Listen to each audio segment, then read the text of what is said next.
All right, everyone. Welcome to episode 20. What are we at? 25? I always have to look every single time. Episode 25 of the CPA-fol podcast. Today might be one of the best episodes I think that we might ever have.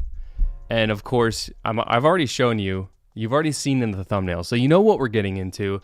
You can see him on screen. Today we are joined by very, very special guest, Brian Ellis, who is or was a bionicle designer back in the day. He's recently posted a couple videos to his YouTube channel, which you can all find it at Brian Ellis Art. And he's posted a couple of videos basically kind of diving into the good old day, or I would imagine they're good old days of bionicle designing. So diving into those, kind of getting into the headspace of how you design those, kind of what was really sticking out to you at the time, your inspiration. And man, we did talk a little bit about it before, kind of just in preparation for a potential episode. I'm super glad it's actually happening right now. And I'm also very glad for the people, the fans out there, just like myself, that are going to be able to learn so much from you, so much from your experience on the Bionicle team.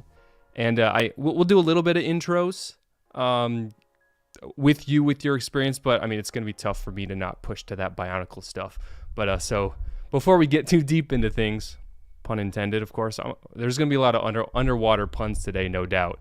But before we get too far into things, Brian, if you don't mind introducing yourself, a little bit of history with Lego for you, and then we'll kind of get into things. Sure. You can hear me okay? Yeah, let me re-volume a little bit. All right, go ahead. Should be good. Okay. Hello, I'm Brian Ellis.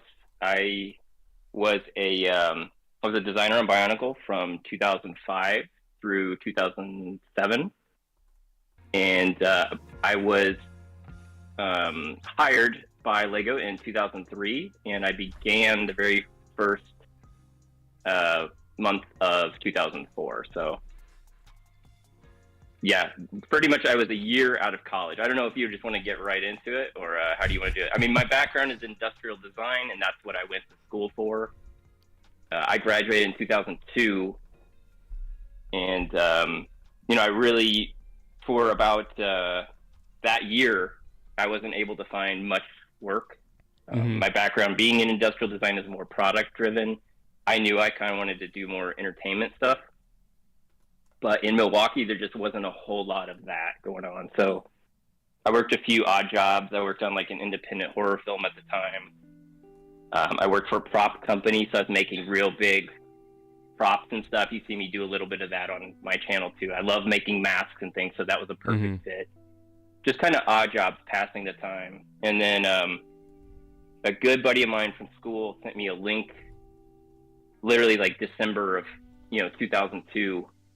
And it was for, they had a job posting for Lego. And that really wasn't for many people, it's a dream job. Like that's what they wanted to do. Absolutely. It really wasn't on my radar. I grew up with like, a random piece set or maybe the odd set of Lego, and I loved it, but it wasn't something that was on my radar because I associated it with square bricks. And as a designer, there's nothing more boring than designing a square brick. So I was literally like, what am I going to be designing? Yeah. So I sent them, well, actually, so this kind of gets into the first thing. I kind of reassessed. I was like, okay, maybe it'll be cool. I'll think about it. I went to Target, and the first thing I did was just kind of walk up and down the aisle and look at what Lego was doing at the moment. And this was 2003 or mid 2004 when you were walking down a Lego aisle? This is December 2002. So I've been out of school about half a year, no real job, looking around. I'd interviewed at a few places, just like on the East Coast, just traditional design firms. And then, December 2002 rolls around. My buddy sends me a link, and I'm walking through Target looking at the toys that December. So they had a job posting. I walk the aisle, and Bionicle catches my eye because I was like, what is this? You know, Yeah. I saw this and I was like, what is going on here? And it was the Roxy. That was the first, I bought that set immediately just as like a little bit of research, brought that home. But I was looking at it from a parts designer. I mean, you look at the surfaces, the engineering, it has like a, you know, a robotic mech quality to it. That was instantly far more. I got to grab a Roxy You know. real quick. Yeah, absolutely. I love the Roxy, man.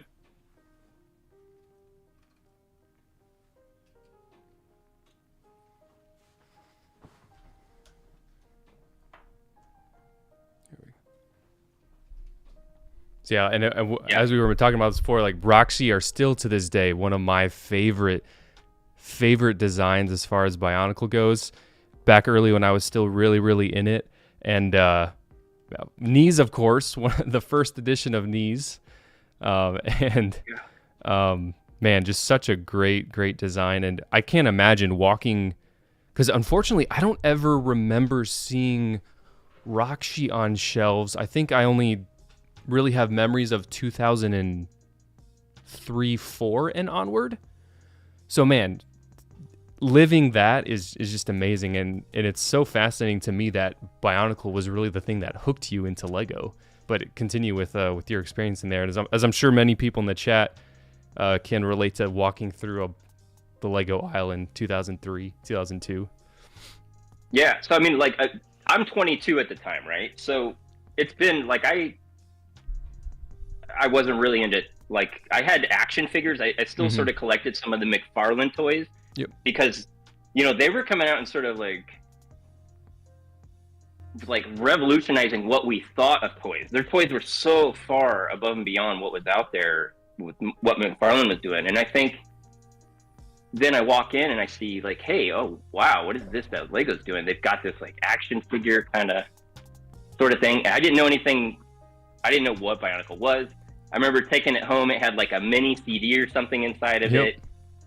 Canister. I was impressed with like the whole presentation. The canister opening, I was like, dude, what is this? This is awesome. The build, the sort of Technic moving part quality about it. So it's like you know, you get a little bit of that like staff swinging action. But you know, the part that like everything about that, the look, the aesthetic, but then the back opens up and I was like, what is that? Because I wasn't up on the Bionicle lore. I just saw that this little like organic fleshy being, and I was like, what is this like brain bug thing?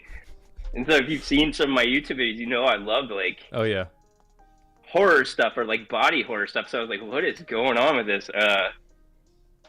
So that's where I was like, man, I think I'm gonna like rethink this. I'm gonna submit my portfolio, which I actually have here. Ooh, that's cool. This is the very portfolio I sent to Lego, and I got it back after I was hired. But like this is the submission. I'll try to like block out emails. We're seeing history today, folks. Try to like block out like any emails sensitive stuff.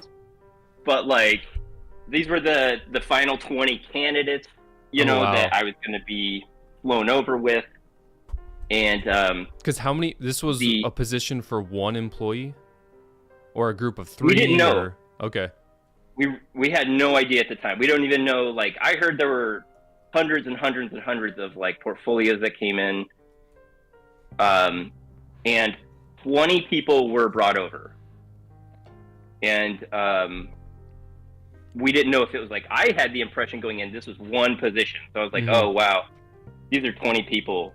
But I'll get to that in a second. I just wanted to show you real quick. The majority of my portfolio was like product design. This was like for master locks, like houseware stuff. There's a lot of that. There was some toy stuff. I'd really enjoyed making like wooden toys and things.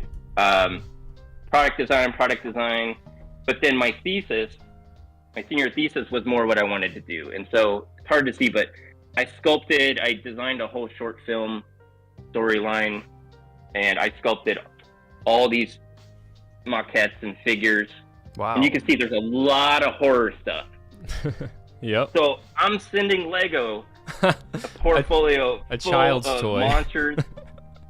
monsters, and like skulls, and I was kind of like, yeah, right, no chance. So I did makeup, prosthetics. I did like, I went full on out for my thesis, and you know, lots of character, weird, world building, just crazy, and out of the box kind of stuff. And I think I just thought, oh yeah, right, this will be funny. Here's some of my costumes, like super gory costumes. Wow. So someone was looking at this. Oh yeah. And I thought, okay, I'm gonna send this kind of as a joke. We'll see. Like, we'll see. It's shot in the dark. And I remember checking my email. I sent it off as fast as I could before Christmas because I didn't know when it was gonna close. And I think I received the email like literally January 2nd or 3rd. And I started to read the email, and if you've ever like applied for things like that, a lot of times you get rejection letters. And I started reading it, and it's like, "Dear Brian, blah blah blah." Yeah. And that first couple sentences, I was just like, "Oh, it's the cookie cutter rejection letter." Yeah, because usually, they'll put the rejection kind of a couple sentences down so you don't feel bad right off the bat, as opposed to if they're gonna accept you right away, they'll say, "Dear Brian, we're so glad that you are accepted," blah blah, and then they'll say the rest of the stuff. But they did that opposite. Then it sounds like. Yeah, so well, I think maybe it was a cookie cutter template, and they just changed one sentence, because as I'm reading it, I'm like preparing, and then it just says, you know, we're really, I'll have to find the email and read it specifically, but it's like, "We found your portfolio very interesting." That was what they said. And it's like, "We would like to fly you out, you know, to Denmark for an interview." It was like in February of 2003. And a couple of funny things about that. So I was like, what? I had to read it again because I was like, wait, whoa. I've never received like an actual acceptance letter. So I was reading it and I was like, and I swear to God, I'd go, "Denmark?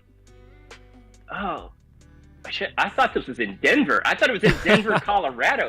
I was like, "Denmark? I don't have a passport." And then like, so it's a month away, right? Yeah. The interview's a month away, and you if can't you get don't have a passport, no shot. You've got to try to expedite it.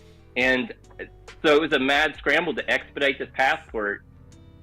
Because I come from like a Midwest family. We didn't travel.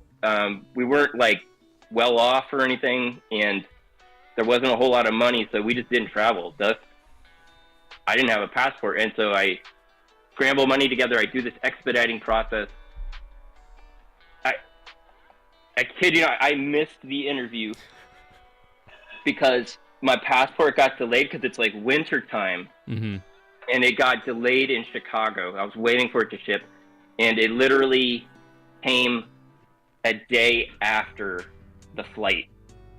So I had to miss the flight. I had to reach out to Lego, and I'm pretty devastated because if you've ever felt that, like, oh my God, I just missed my shot. Completely out of your hands too. Like you it's not like you had 6 months and you waited to the last month. Like you're doing everything you can to get this. It feels like when those moments happen too, if like when you have a shot at something and you're running towards it, that's when there's just like, it seems like hurdle after hurdle come out of nowhere. Oh yeah. And so feeling that, and I just felt devastated. I think I was really depressed for like a week. And I was emailing Lego, like, "Please, like, you know, I'm really interested in the job. I'll do whatever I can try to, like," I now have the passport. And they were very cool. They said, "Don't worry. We still really love your portfolio. Yeah. We're going to have a second interview sometime later this next half of the year in 2003. So they said, we kept in touch. And at that time, I got like a random job working at like designing sort of like storefront cashier things. And going into that job was kind of soul-sucking for the next 6 months until they reached back out and were like, "We're August. We're going to have another thing in August. We want to fly you out." Because were you still kind of in limbo and you didn't know like, I guess theoretically they could have pulled out any second and said, "Oh, sorry, Yeah. we feel like you." That's what you're thinking, is something like this is going to Yep. happen. There's no guarantee This darn that, passport is the reason. Yeah. that they're gonna have a spot. that they're gonna have like a second one. Maybe they call it. So just being in limbo for that year and like, oh, am I gonna? And then August rolls around, and like I'm ready, and then the flight I'm on gets delayed. I'm actually 2 hours into the flight, and it has to turn around and like go back because there was like there's some engine trouble. So it was this whole thing. I arrived to the workshop late the night before the actual like workshop begins, and I guess by that time I remember being greeted by several employee staff, and I was kind of somewhat jokingly legendary at that point because they're like, the dude missed his first interview, his flight's delayed, he's missing this interview, like what is this guy? And then I arrive at like 10 p.m. and I've got to be up by like 7 for this interview. With the time change and all that mess that goes through everything. Yeah. But I'll talk a little bit about that, and then we'll get right into like Lego stuff. The interview was several days. Wow. So it was not. It's weird. I'm not gonna linger on it too much. It's whatever. Some people can think, oh, it was nepotism or this. I didn't know anyone at Lego. The portfolio got me in, and then beyond that, it wasn't just like you're hired. It was 20 of us in a room, and for several days we were surrounded by the top creatives at Lego. And what it was full workshop days where they were testing your drawing skills, your building skills, your teamwork skills, your presentation skills, and your conceptual skills. So it was like there were timed events, and some of it would just be, here's a piece of paper and a pen, you've got 20 minutes, flesh out a concept, go. And you're just like, okay, I guess I better draw, like the presentation, like, sounds like pressure's on. The ultimate Lego Masters before Lego Masters was a thing. Like, sounds like a game show. That's intense. Yeah. Like a reality TV. Your anxiety goes up. You're like, oh, I got to perform on the spot. Yeah. So sometimes they would dump bricks on the table, and you'd hear people building a model, because it would just be random bricks, and they would say, build something. They wanted to see, what you're going to build. Yeah. And you would hear, keep your head down, you're focused, you're building, and then all of a sudden you would hear from across the room, someone's model shatters. Oh, no. And you just hear them go, oh. And so I'm just trying to give you a sense of like, in this headspace. This is crazy. You're like, don't look up, stay focused. And you would just be sort of like, oh, that person's out. Yeah. I think that's what you're thinking, is like, oh no. But then, so you have to present your work. You've got to showcase your model. So I think the product design background and that training really helped, because, we were grilled in school for criticism and portfolio and presentation and conceptual art. So that was across several days. And then came the actual, during one of the presentations, they pulled one by one aside, took you into a room, and here's what happened. I sit down, and there's 2 people in the room with me, and they have my portfolio, and they say, we want to talk with you. We're not going to talk about your portfolio. We've seen your portfolio. We know your work. We've been watching you. We want to know about your childhood. And that was my interview. Was really like, the one-on-one interview was, what was your childhood like? Did you play with Lego? Did you not play? What they just wanted to know. It was like a psychological exam, it felt like. And because you had mentioned that you didn't really play with Lego that much growing up. So, I mean, in this moment, are you thinking, well, there goes that, because I don't have any history with Lego? Or is that kind of going through your mind in this moment? Or maybe you've realized at this point they're not kind of concerned about that per se? No, I didn't know I didn't know what was going on. I was like, oh, this is interesting. This is weird. No, if you just, here's the thing, man, for any listeners out there, just speak your truth. Like honesty, honesty will allow you to speak freely and openly. And if anyone ever like calls you out, you know, you have receipts for stuff, always show those receipts. And if you're 100%. honest, the receipts will show, you know? So I told them, I said straight up, you know, I wasn't a big fan of Lego. I didn't grow up with a whole lot of stuff. I had the box where it was just all rainbow colored bricks. Like, Yeah. so they used to sell those giant tubs with like those big green stud sheet that you could build on. I said what I used Lego for was building accessories for my action figures, like G.I. Joe or He-Man. I used it to just build stuff that like I couldn't, you know, my parents didn't buy or afford the big play sets.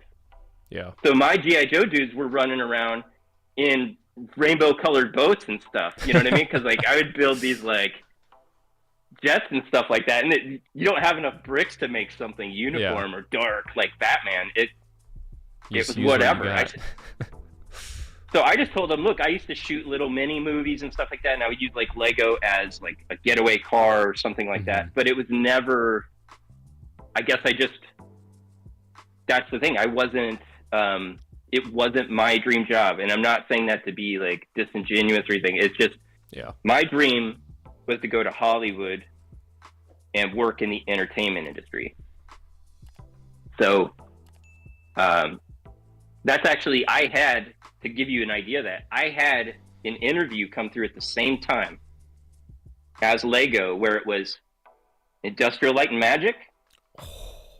And I was told the position I'd be interviewing for was a matte painter apprenticeship for episode 2. And I was like, yeah, for anyone who doesn't know, Industrial Light and Magic, ILM, is the VFX warehouse that does virtually all the top level VFX you've seen for any movie, namely, of course, in this instance, Star Wars. So at Star Wars, Jurassic Park, I'm blanking. I'm sure you could list off all the Star Trek, like just so many amazing things. I don't know. I imagine Indiana you probably Jones, watch like, Corridor everything. Crew, Corridor Digital, and like their VFX reacts. I love those episodes, and man, that's insane. I love seeing the old school stuff because like I grew up in the 80s, right? So I was watching Star Wars and all that, Indiana Jones, you know, 5-6 years old. So ILM was synonymous with the films. I knew kind of what was going on. And so my whole life, that's what I wanted to do, was film, storytelling, direction, and practical prop stuff. So I was kind of like an octopus. And I'll segue into this octopus metaphor because that's how I felt natural. I draw, I sculpt, I do props, whatever. It's all the same to me to tell a story. And so that's like what I was bringing to that interview. So I had the interview lined up with ILM, or it was the interview, fly out and meet with Lego. It wasn't one or the other. It was about the same day. So I chose the Lego route. And I went there, interviewed, and it was very, you know, the octopus metaphor was the last thing they asked us to do was draw our spirit animal. And I drew an octopus with this like weird head thing on, and each tentacle was doing something different. One was drawing, one was chiseling, like sculpting, one was doing this, one was doing this, one was doing this, and I had a giant sheet of paper, and that's what I stood up and presented to everyone. I said, this is kind of what I want to do. These appendages attached to this head, attached to this machine with like electrodes coming out, getting ideas from the universe. That's what, so that was pretty much it. And they reached out, like, I think the next week with an offer. So and you went back home to the U.S. after that moment? Yep. And, well, I stayed the whole week. I stayed for 5 days. And we went out and met with designers, and everybody was great. all the interviewees were great. And then I come to find out later, 7 of us were hired out of that 20. Yeah. And 2 of them happened to be good friends that I made while at the workshop. Nice. So I was like, oh, awesome. wow. Yeah, that's cool. Like Rio is hired and Dave is hired. This is cool. What team are you on? What are you working on? And it wouldn't be for another couple of months after that August 2003. They had to get the visas and everything set up and then fly you over. So I began working the very beginning of 2004. Wow. And I was actually kind of just thinking about it, and well, I was searching for Bionicle that was earlier, and potentially you could have been working on the PRIDAK or the BIONICLE. Are you familiar with those 2 lines? I know them in the name. I remember, I think the BIONICLE or the BIONICLE, that was like the light up tool. And I think that was right before I came on to Bionicle. I think that was the line prior to, if I'm not mistaken. That's, exactly. And just kind of thinking of all the different possibilities. If you would have gotten the interview earlier and would have been on the earlier Bionicle team, like the previous cycle, I don't know if the PRIDAK or the BIONICLE's maybe interested you a little more, or of course that's all theoretical and coincidental, but personally I do like the Mari better, but I didn't know if you had any thoughts on which themes you liked more. No, I mean, like, I guess I didn't really I guess I never really played favorites with any of the Bionicle lines. To me, it was just kind of like they got, group of designers together. Yeah.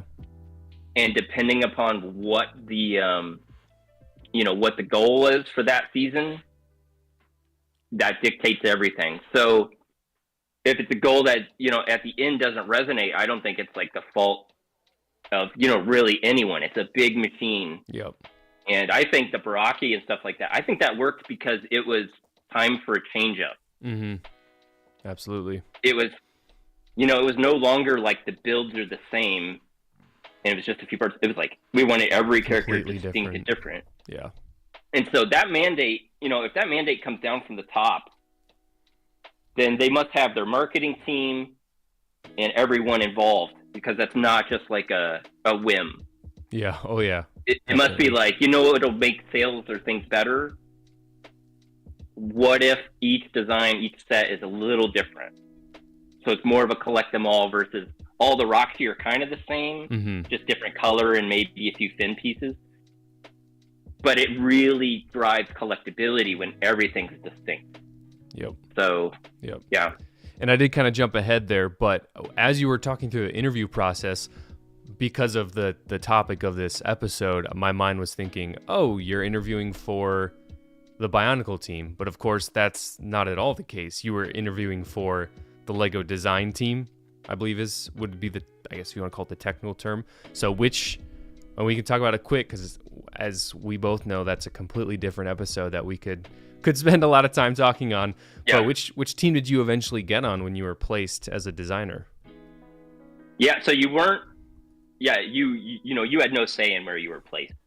Because of my background and interest in storytelling, I think naturally they're like, oh, this dude's going to stories and action, IT division. So, and I was cool with that. So it was like, I was immediately on Harry Potter, Star Wars, Batman. I did so there was a lot of that. I was doing a lot of work on what became Exoforce. It was called Tsunami before that. I worked on Dino Attack, like anything story or theme driven or dealing with intellectual properties or licenses from like LucasArts. That's where I started. And so it's a little bit of, I'll just kind of breeze through. There's a mentoring process. They bring you in. They teach you the proper way to build, locking bricks from the ground up. They try to put you in that kid's point of view of like, if you have trouble doing it, building it, a kid's going to really have trouble. Absolutely. They don't have the same strength in the fingers to press down. So there's a whole thing of training. You're assigned a mentor. At least this is how it was. And my mentor was, I had two. And they would sort of shift. I had this Jens Fredrickson and Soren Holm. No, not Soren Holm. Anyways, these are the dudes building the Death Star and Star Destroyer. They sat right across from me. So, yep. You know, we're kind of shooting the shit all day as we're building stuff. And I'm watching a master build stuff. And then they come over and they're like, oh, you know what? Maybe think about this or try this. So that was what I was doing for about almost 2 years before I was approached and ended up going to the Bionicle team. Yeah, and actually, I think, is it Jens just retired this past year? I think. Oh, did he? The guy with the big kind of beard. Did he have a big beard back then? If it's who I'm thinking it is. No, he was real clean shaven. Jens Kronwald Fredrickson was his name. Okay, yeah, I'm looking him up. I think because there's two designers that are just huge. I think it is him because he's always the one that's in all the UCS books. So no, that's crazy that you were working with him way back in the early days, and he's created so many iconic UCS Star Wars sets. I think we might have a few Lego Star Wars fans in the chat, but stay tuned, everyone. There's plans to be a future episode on the Lego Star Wars designing. So then continue as to your process, your steps to get to the next crew. Yeah, because there was like a kind of arc of how things went that I think led up to it, because there were a few things going on behind the scenes where I was on a party committee, and that, you enter a company and nobody knows who you are. And I was trying to do things externally behind the scenes or joining party committees.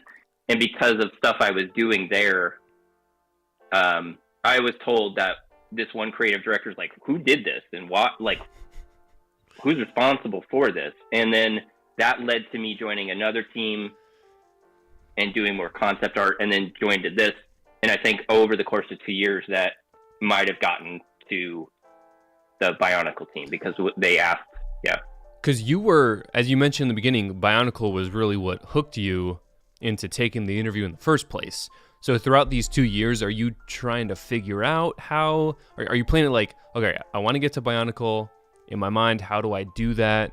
Or are you asking people, or are you just kind of saying, all right, I'm going to kind of lay low, do my job the best way I can, and then try and figure out what was kind of your process to get to that point? It was one of those things where I was a little like, oh, I wanted this thing. I got this thing, be grateful for that. But I was still it was a little frustrating. And the only reason I can say why is when you're on an IP team or IP division, so ILM or LucasArts says, here is the V-Wing. Yeah. You have to build a model that looks like this. So it's actually, you're building someone else's design, if that makes sense. Yes. Yep. And I felt like, oh man, but I can do all this and this. Yeah. Like I could make designs all day. I want to make a design, build a design, because you kind of want some ownership over that. At least I did. And that's where I was like constantly trying to like do stuff for other teams. So sometimes I would be building Lego, like Star Wars, but after hours, I might actually be working on another team, just doing strictly concept art to help that project. So that was, and that's not like, you're not getting paid overtime or anything like that. It's just, it's up to you. They ask you and you're like, yeah, I want to be part of that. And so this is me trying to like claw and scrape and make connections and kind of get my work seen more in the company. I wanted to do more. And that may rub some people the wrong way, you know, if you're too like, hey, I can do a lot of stuff. I got a lot of energy. I want to do this. Yeah, sometimes, yeah, Some I can like, speak to that. It can get a little overwhelming because it's like, all right, come on. You got to learn the ropes a little bit. But, it sounds like you kind of were picking up on that pretty quickly. But, man, when you can kind of match that energy with someone who needs that, and it sounds like you were able to fulfill some of those needs at various places, which I'm sure those people were very, very grateful for. Yeah, and it was either in the company or, like I said, outside the company. Okay. So I was doing stuff outside, which in one of my videos I talk about that. But if you can't do it in the company, do it in your own time. And so I was constantly like, just, you know, burning the candle at both ends, trying to do stuff creatively. Just because at this time you're living in Billund, and you had mentioned previously that Billund wasn't this uppity up town that there was much to do in anyways. So what was Billund like at this time? I have not been to the new offices, but from everything I've seen, you know, it's like their headquarters is this amazing, like, wow, designers Apple feel or cool Google to work or there. something. Nah, it wasn't like that at all. It was like, it was modest buildings, you know, carpeted floors, stuff like that. Just kind of, it felt like a big warehouse. So you just walk in and nothing special about it. Like, it was just a design office, really. And now everything's like very modern, glass. It's so you like the town had one hill, very flat. It's a farm town, and that's the town the company started in. And Grave Hill, Grauhoin, is where we lived. It was just 2 minutes from work. There was like one bar, 2 grocery stores, and a little kiosk that had like snacks and candy. Not much else. A lot of the people that lived there, you know, worked either at Legoland or the factory or something. It was only about 8,000 people, so it's a very, very small town. And that means there was tiny. You get people from the U.S. coming over, and you know everything's closed by 7, and you're like, what? Wow. What's going on, man? There's nowhere to go, and you're like, what are we gonna do? And so it was just a product of our roommates. You know, we're all living in these dorms together. We're just hanging out. We're just talking, and we're trying to come up with ridiculous ways to have fun. Like, yeah. So that was really it. It was really an amazing experience because I really loved the dorms and that like friendship, that bonding with the designers. You can't beat that. It's Absolutely. So good. You get a taste of it if you're in design school or something. You find like-minded people. Well, then to basically have an extended version of that going into your adult, you know, into your mid-20s, incredible. Absolutely. So, yeah, and that kind of mirrors to what, as a CPA, depending on what clients you're working on, you can be out of town for 1, 2, or up to 3 weeks. So if you're with the team that's, you don't really, not that you don't get along, but you're not really friends, it makes work and that time outside of work and the long hours that we're putting in very, very boring, not enjoyable at all. Like to some extent, for us at least, the work is the work, but the people make it better. So, man, having that friendship outside of that is, I can only imagine that made it so much more enjoyable and memorable. On top of it, sounds almost like an extension of kind of that college life, which college life can be a lot of fun. And so I imagine it kind of was a little bit of, like I said, an extension of that. Oh man, it was like we were cracking up every day. Like that's probably, I haven't laughed so much in my life than during that period because it's just, the experience was crazy. You know, you're entering this, a completely different civilization. Like this country is like, it's just like, wow, what a culture shock. So we all felt like outsiders. And that was just kind of like our bonding. And you get a mix of international designers, you know, Japanese roommates, German roommates, like wow, that's British cool. guys. So yeah, it's a great melting pot. It really was a blast. And how about how old were all of you? Were I imagine in your 20s, mid to late 20s, or were there any people who were older, or what was that kind of demographic? Yeah, so I mean, like, sometimes our managers also lived in the dorms with us. Oh So yeah. it's like the managers were there, and we would be grilling and cooking out, and they might be in their 30s or 40s, and we're in our 20s. The majority of the designers were, I'd say, in their 20s, might be one in their 30s or something. But yeah, it was there was a range, and then you go to work, and the Danes have a great sense of humor. So there was a lot of jokes being played, and like back in the day, they would have after lunch, they would have like cake time. Cake So time. you would go Nice. eat lunch, and then like someone would come into the team and be like, time for cake, and then like they would be carrying a giant cake, and you just got back from lunch. They already put their pencils down for like half an hour, and they go have like coffee and cake, and they just sit around and talk, and it was like, what is this? This is Nice. amazing. Like what? Uh, but yeah, so it was a phenomenal experience. But yeah, the town of Billund itself there was not a lot to do there. So that means you probably worked or found some more work to do at least, and it sounds like that's kind of exactly what you did. So then how did all that extra stuff or just the connections you made lead into the Bionicle team? How did that kind of connection finally happen? I was talking with my manager at the time, which was Jens Fredrickson, and then I think I was saying, I would like to maybe try a different team, try something, transfer. And he knew I was really looking at Bionicle, and I think he talked to Christopher or something, because like I don't know the behind the scenes.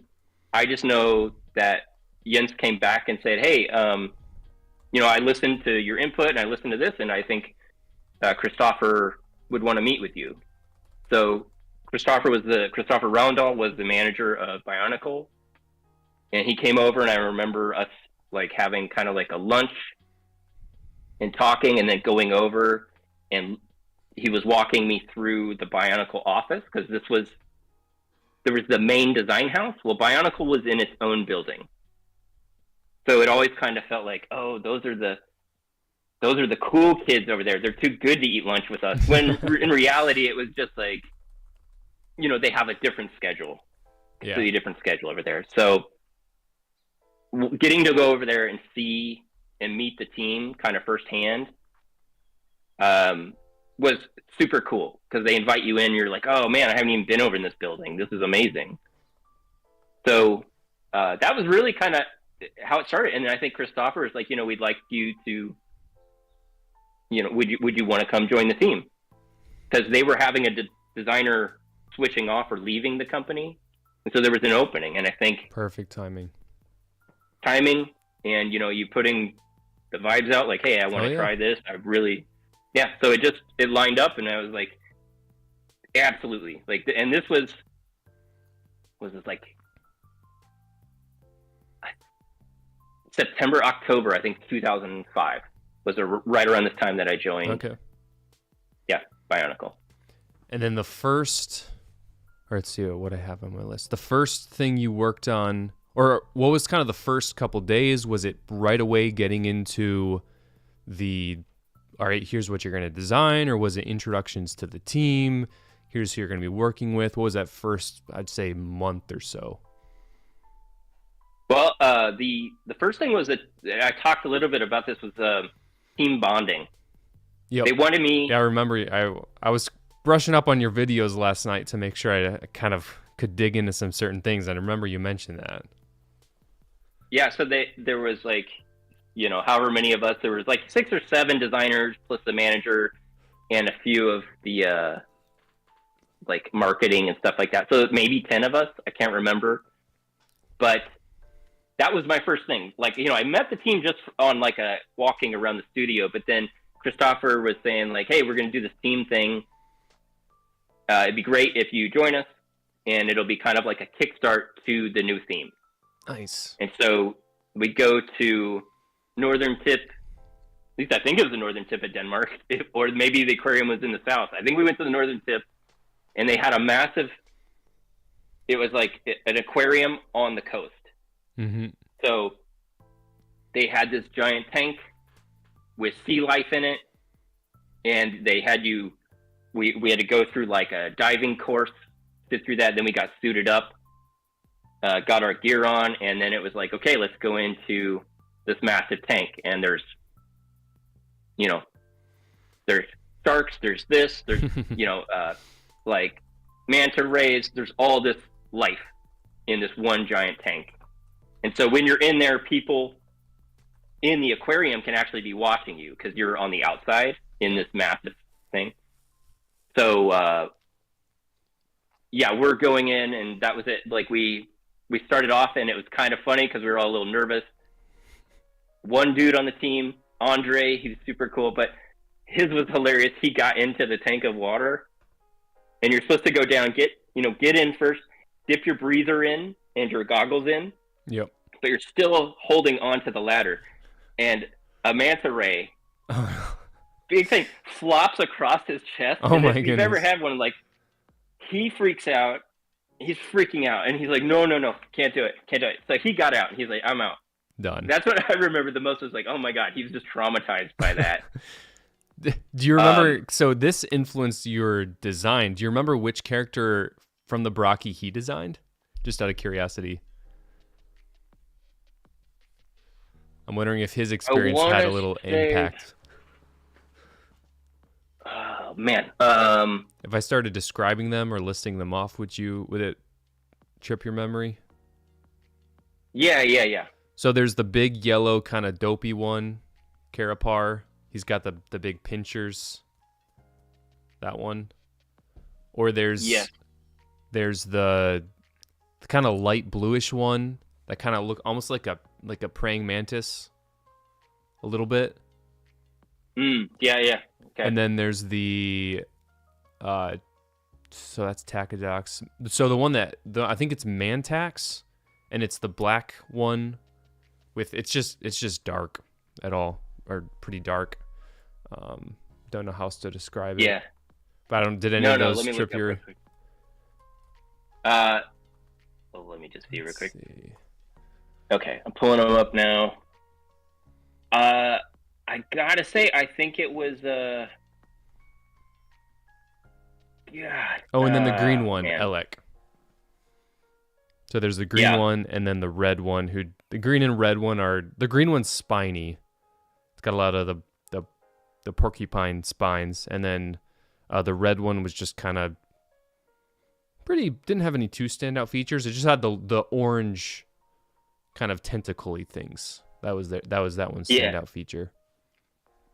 Yeah, I want to say Andre worked on the crab one, but okay. I feel bad if that's not the figure. I think he worked on the crab one, the yellow one. Yeah, I don't know what I've been trying to find if there's a database or something somewhere that has a list of sets, whether it's Bionicle or any set, and the designer, just to see all these people who created these amazing things.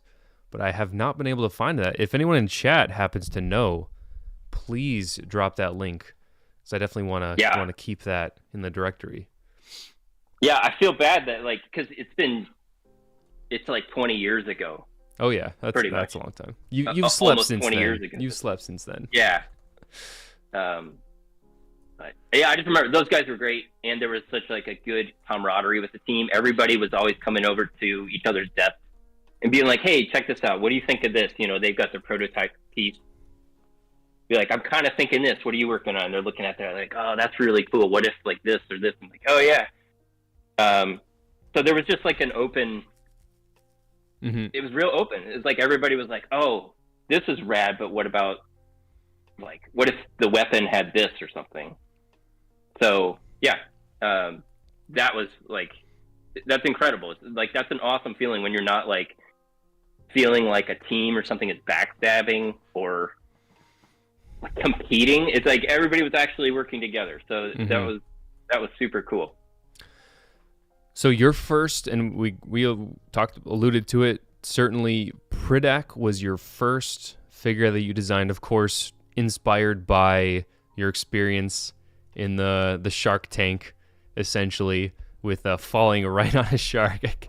I can imagine that was quite an exciting moment, to say the least. Yeah, terrifying. Yeah.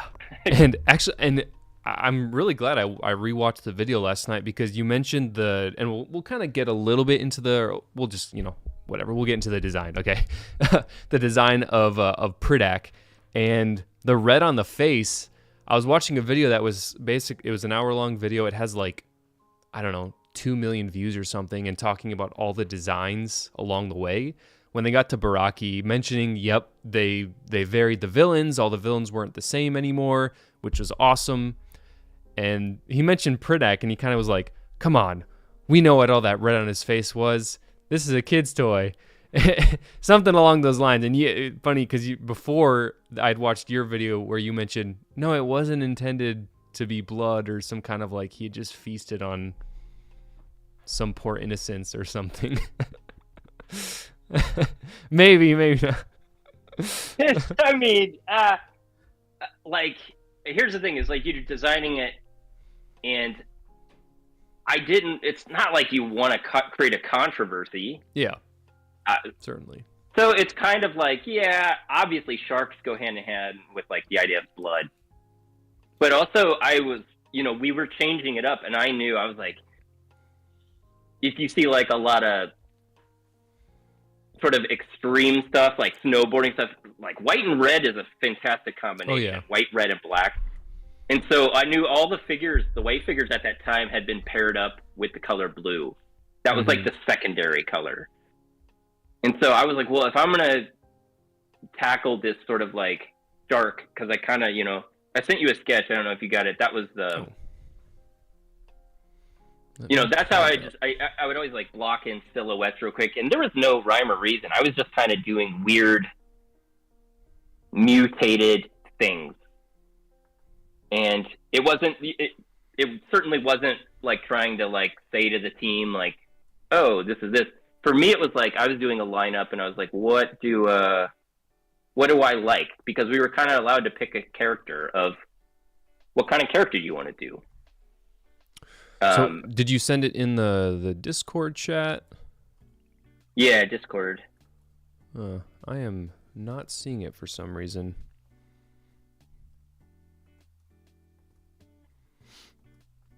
But while you're looking up that, I found it interesting how the choices are made between what the characters are going to be. Because you had mentioned, and in your videos as well, you mentioned you guys are told, okay, we're going underwater.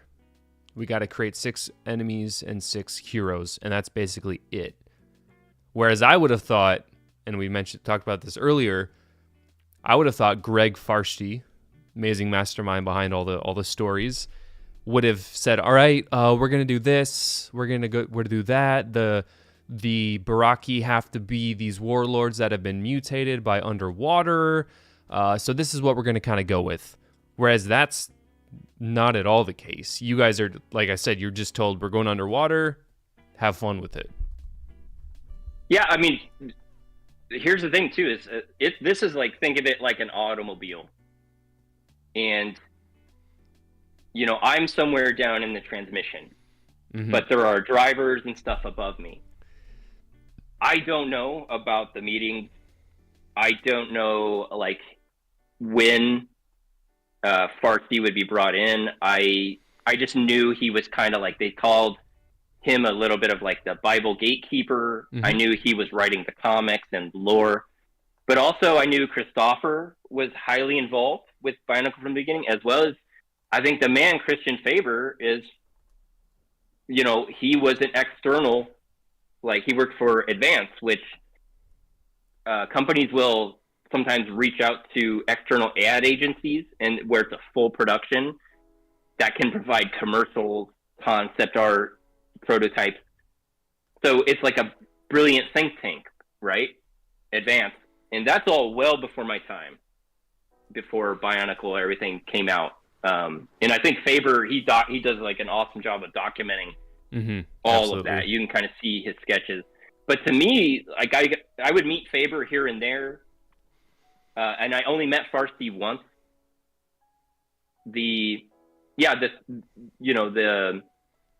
Basically what we were told, what I remember is, we're gonna go underwater. That's gonna be the underwater theme, which is why they said, we want to do this team bonding. We want you to just kind of kickstart some ideas with this diving experience.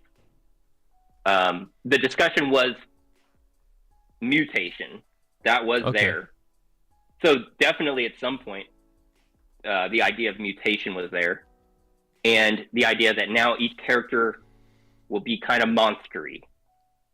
And each character will be different. That was kind of it.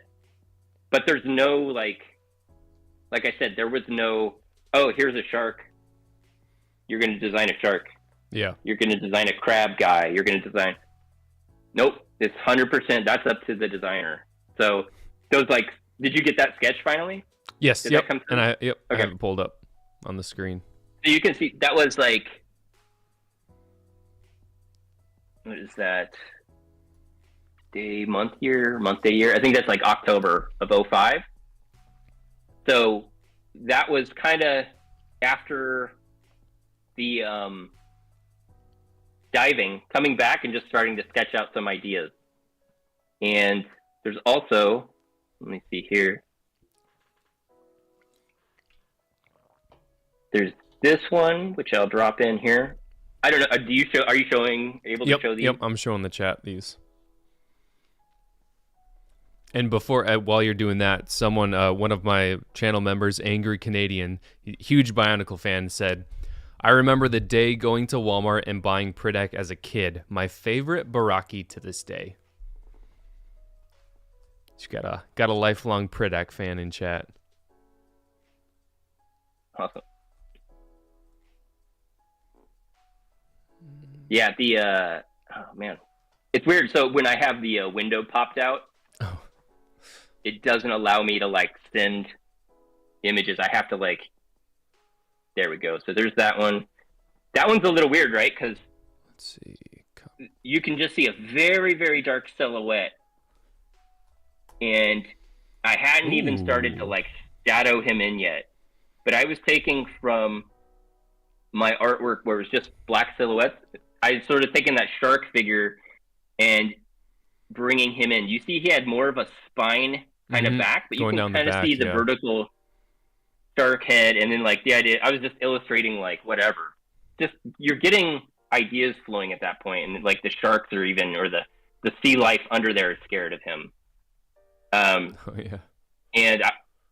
then there's also, I think, one more. It's kind of interesting to me that I always thought that it was more of at least with the beak, almost like how the squid underneath their tentacles have a squid beak. Was that any sort of influence when you were making specifically the mouthpiece? Because it kind of looks almost exactly like a beak, like a squid beak. I was just thinking of it as a mutated. It's really just mutated. So it's kind of let's take the idea of taking the top of a shark fin, rather than the way a shark's head is shaped, the top of a shark fin, and what if that broke off and it mutated and it grew teeth? Oh, wow. So then it was oh, yeah. That's where that kind of came from. And then the little kind of shape of the teeth. That was the influence of the little piranha. Now also, did that one come? Oh, that one came. Something else I wanted to bring up was the fact that all of the BARRAKI have those kind of sideways, the silver or light pearl gray. Was that, I imagine that was a top-down mandate, you gotta include this into your system? Yeah, because the idea that every character is going to be different, we got to tie them together. The weapon will tie them together, but we wanted some element. But I remember the day that they finally showed the piece. Oh, yeah. Because I can't remember who was designing the piece, but they had sort of designed it and they were bringing it around to all the designers. And I was like, that does not fit my head. I was like, yeah. Because, I had been sculpting with Sculpey and stuff, early versions of the head, and then all of a sudden I'm like, oh, okay, well, I got to try to like come up with a new way to attach this head to the body or change the ports where like, it connects and stuff. So that was a bit of a weird issue, but that was just at first. That's how it goes, though. You have, a thing comes up and you got to like, okay, pivot, and now the design, changes and adjusts. But it's cool. It's weird to me because I don't even notice them when I look at the character. Yeah, they fit really seamlessly pretty well in there. And honestly, as I'm kind of mentally thinking, and I did have it over here, the other Barraki, I mean, it fits just as well, I mean, compared to the other ones, I'd say. Let me pull that back up. Yeah, no, it certainly fits very well into the overall design. Let's see. Oh yeah. So that you mentioned that Sculpt Me, is it a material that you'd use, or what was that process? It's like flesh colored Sculpey, and it's like a polymer clay, and then you just oven bake it. And I mean, I've been using that stuff since I was like 10 years old. Oh, nice. I have old photos of me doing like sort of ripped up fleshy Terminator appendages where I had machine because you could actually, it's not good, but you could smear polymer nice and smooth, get it oily enough right into your flesh, and it looks like open flesh. And so I have photos of me like as a kid, like. So you would make existing, because some of those pieces you used with that Sculpt Me were existing Bionicle pieces, it looked. Was it just easier to kind of create the whole thing as one? Sometimes it would have like, so for example, sometimes it would have like, let me drop this over. It's that foot. You see, I kind of like took some element with just like attachment points with this foot. And so this is when I was just roughing in the shape. And then I would build over it with Sculpey and kind of shape it how I wanted it. Because then it was like, okay, how am I going to attach, this foot? And so that silver piece I just sent over was the beginning of the foot. Yeah, I definitely see the inspiration and how we got to the final product for sure.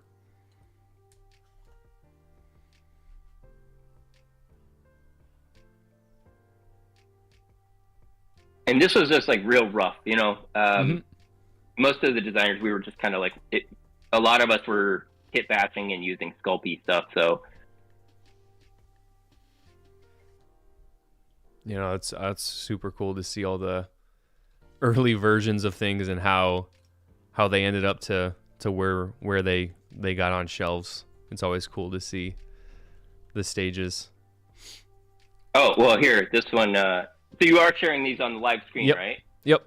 Are people commenting? Because this one, I don't think I've ever shown this one. Get ready, chat.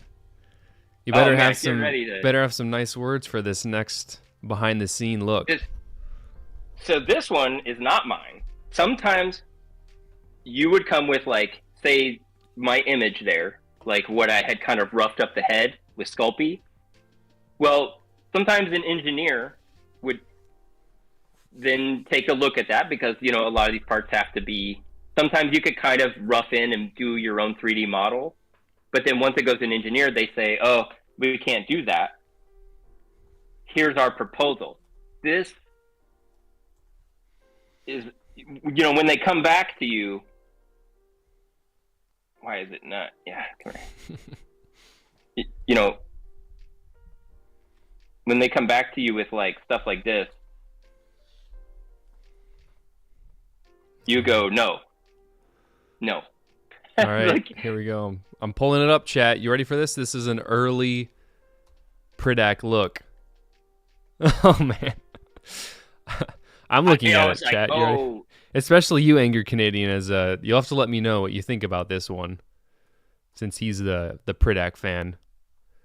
Like, it lost all the, pretty much all of the I don't mind the kind of, if you want to call it the arrow fin or whatever, going up and down on the top and bottom, but it lost so much aggression, and the beak is just it was almost like, non-existent.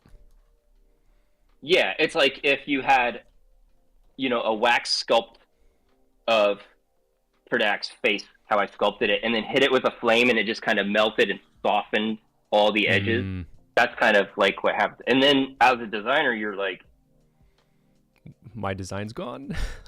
no, you have to say, okay, no, that's definitely not going to work.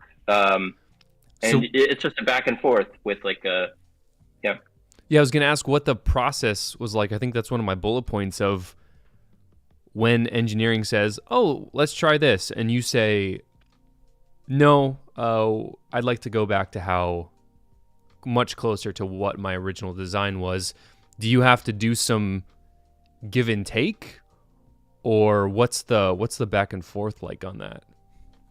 So that sketch I just sent over, that's when I would take their model and do a draw over again and just sort of reiterate like, oh, I love the straight on look and seeing the comparisons of like, this is what I want. Yeah, so you can see where I came back and I said, because obviously you want to remove material, so it's not just a solid chunk of plastic. Yep. So I come back with what you can see there in the fin, like let's remove the material straight on, kind of like this, where it almost becomes like an intake. You can see it in the side view there.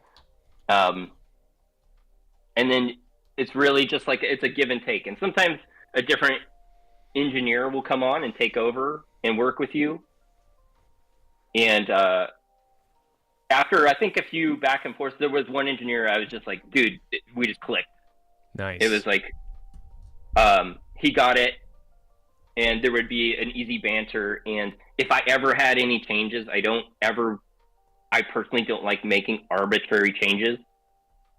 So I always try to have a reason. And if they come back with a solid reason, like, we can't do this because the draft of the plastic, like, it needs to remove from the mold. Yeah. Or we need to remove more material. Then it's like, okay, I totally hear that. So we can compromise. And then there's also an issue of like, hey, where's the input spout going to go? Where the mechanism is going to go into the mold and inject the plastic. That little thing where that little needle cone goes in, that leaves a little round mark. Which, let's see if I can find it. Sometimes that mark will destroy your design if it's in the wrong spot. Yeah, you can see just a little history on me. My dad, he's an engineer, so he loves plastic injection molding. So he'd definitely get a kick out of this. But let's see if I can find. I think I found it. It looks like there was 1, 2, 3, 4, 5, 6. Would there generally just be one insert? So I'm gonna. The main. Like the main input, or right at the tip, right there. No, look in his mouth. It's actually in the teeth. Oh, you'll see front. A flat. Oh yeah, on the front. You'll see a slight. Yeah. Yep. Right in the. Let's see if. So. Yeah, right in there. The original design had PRIDAK's teeth closed, as you can see in that yellow image there I sent. His teeth were gnashed, kind of like together. When it was like, hey, that input spout's got to go here. That's when the decision was made to open his mouth up, his teeth. Oh, yep. I see that. So, yeah, it was originally closed.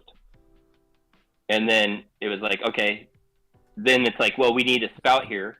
That's the engineering side. And I say, okay, compromise. Let me design a thing and open his teeth up. And we just shoot it in the back of his throat. So it's not noticeable. Because the last thing is like having a giant spout ruin your design. It just was like, ugh. So yeah, I mean, that's kind of in a nutshell, the back and the forth of working with the engineers. Which sounds like, I would say for this one, I mean, it turned out great, especially I think opening the mouth with his teeth really did nothing but make it more aggressive and more evil looking. I agree. It's solution. like, the mouth open was like, this is the best. It's like, that's the best solution. Oh yeah. Actually, it's a better solution than what I originally came with. So, yeah. So then creating, of course, as is huge with every single Bionicle set that's ever been created. I think, well, I might not be able to say that with absolute certainty, but 9 out of 10 Bionicle sets have a unique mold to that set, whether it's the mask, which we just talked about, the weapon pieces. In this case, you've got the mask, these fins, which they use 3 of them, and then the feet. So with cost, as of course cost was always something you had to keep in mind, how did you fight for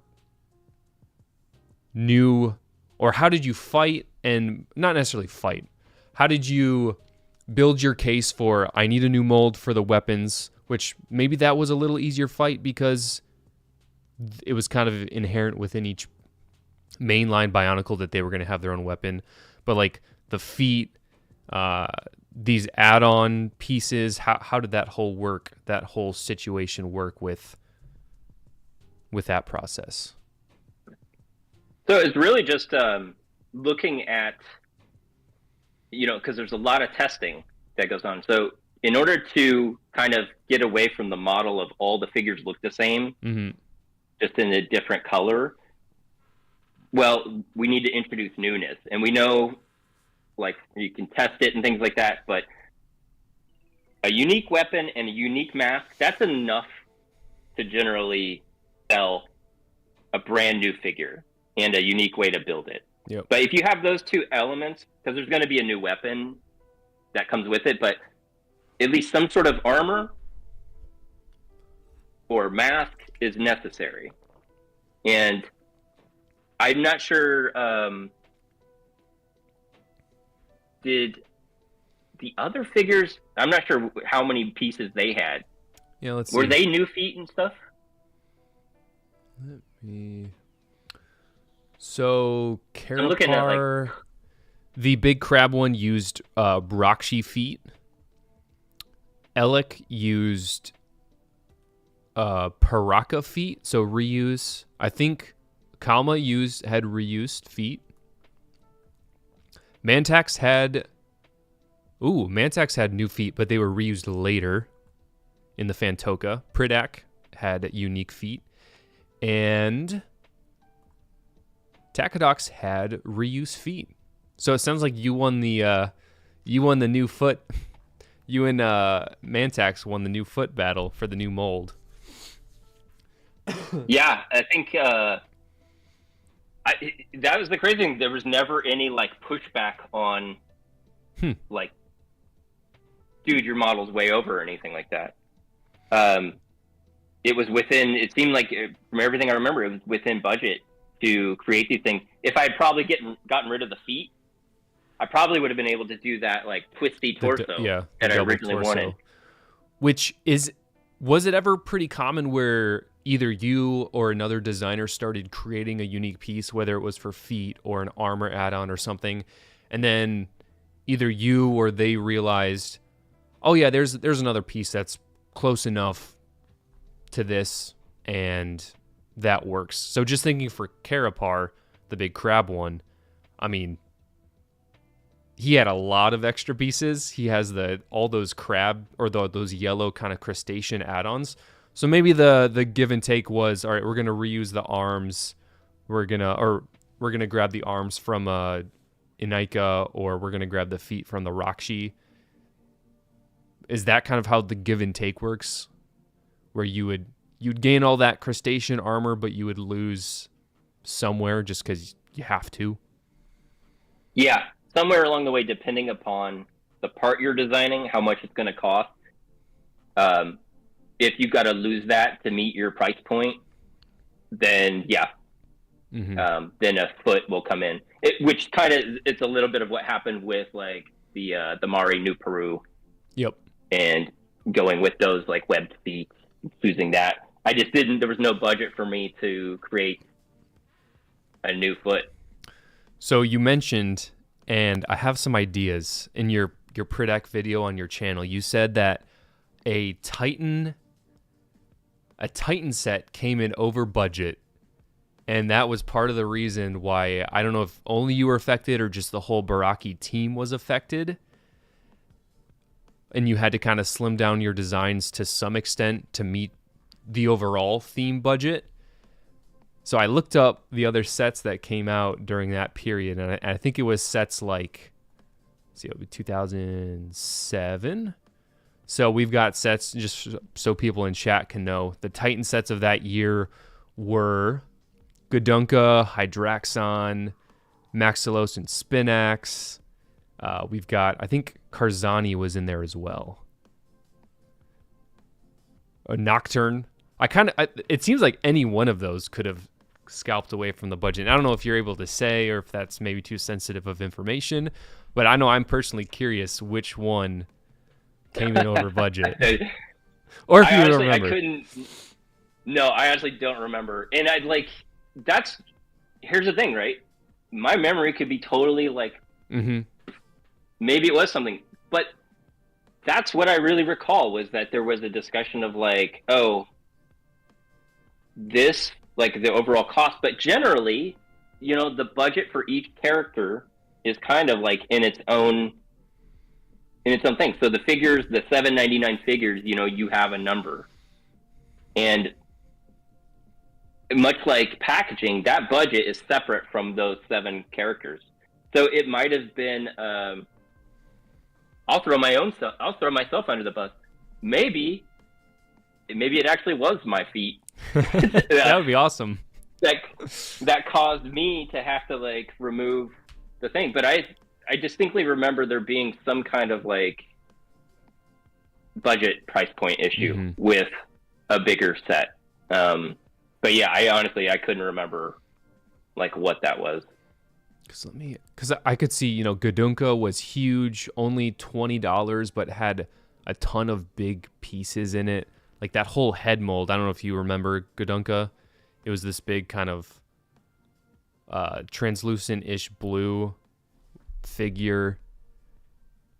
And it's kind of crazy now that you're mentioning all the reuse of parts and why parts are reused. Now I used to kind of see, oh yeah, they use that piece there, and it's kind of like cool that they're crossing bridges, but really it's the give and take of designs, whether you can get away with a new mold or if you just trying to cut costs because you want Nocturne has glow in the dark spine and head pieces.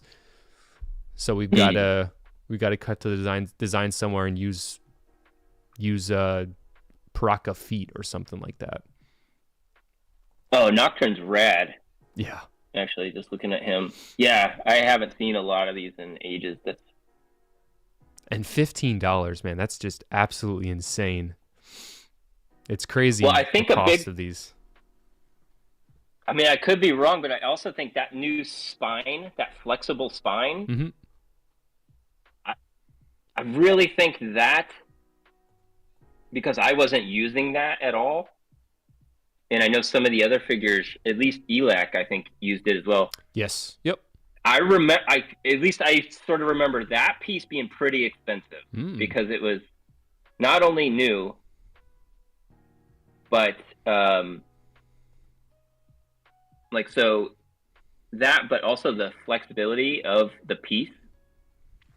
Yeah, I don't know. I wish I had like some of the other designers like on hand where we could just sit around and be a bunch of old dudes and try to piece together the crime scene again. That would be hilarious.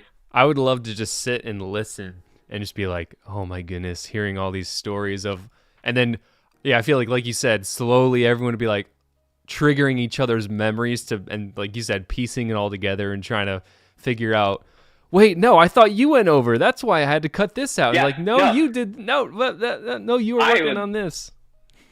I would love that, because if someone just like all of a sudden was like, no, it was you, and you went over with your damn shark feet, I would think it's hilarious. Like, because if I was the one that's like, I'm not trying to throw anyone under the bus, but if it was me, I would love to be called out on it and be like, no, it was you. And I'd be like, well, hypocrite. I'd laugh, and I don't know. I think that's funny. It's just like your memory, though. There's certain things that like you really stick out, and then there's like a lot of the little stuff, like the budget stuff. You just like, yeah, absolutely. Because at the end of the day, you're trying to get your product out. That's of number one importance, and everything else kind of is ancillary to some extent. But I actually was curious, there were two pieces on this, on PRIDAK that were reused in specific. His blade was reused for Hydraxon, and then this was reused for the Matoran of that kind of the smaller sets of that wave. Did you design the blade but not this one, or did you design this one as well? Do you recall? It's a hybrid. So what ended up happening is I have, let's see here. Let me open this folder up. Oh no, spinning wheel. There we go.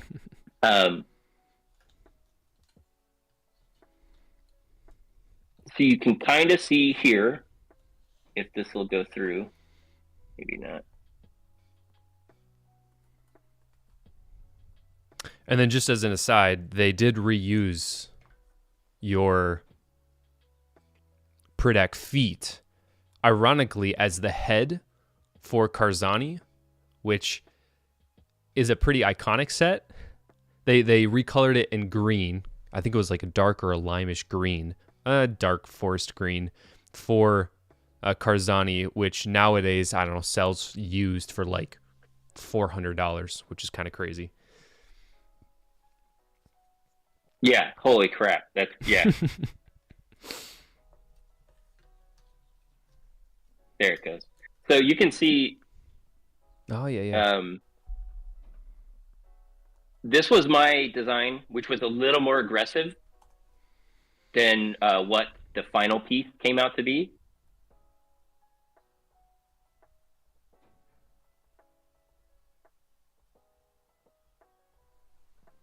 You got that, right? Yes. Yep. And it's on the screen now. So then there was I remember, I want to say this was close to Christmas or something. And I had this designed, and one of the other designers, the guy, and why am I forgetting his name? He worked on Kalma. Phenomenal designer. Yep. And so this is an example of, we would always help each other out. So he designed the shoulder piece, because I think he was working on another figure that might have been using that or something, or he was helping another designer. Yep. So I just remember, I'm pretty sure he worked on that shoulder piece.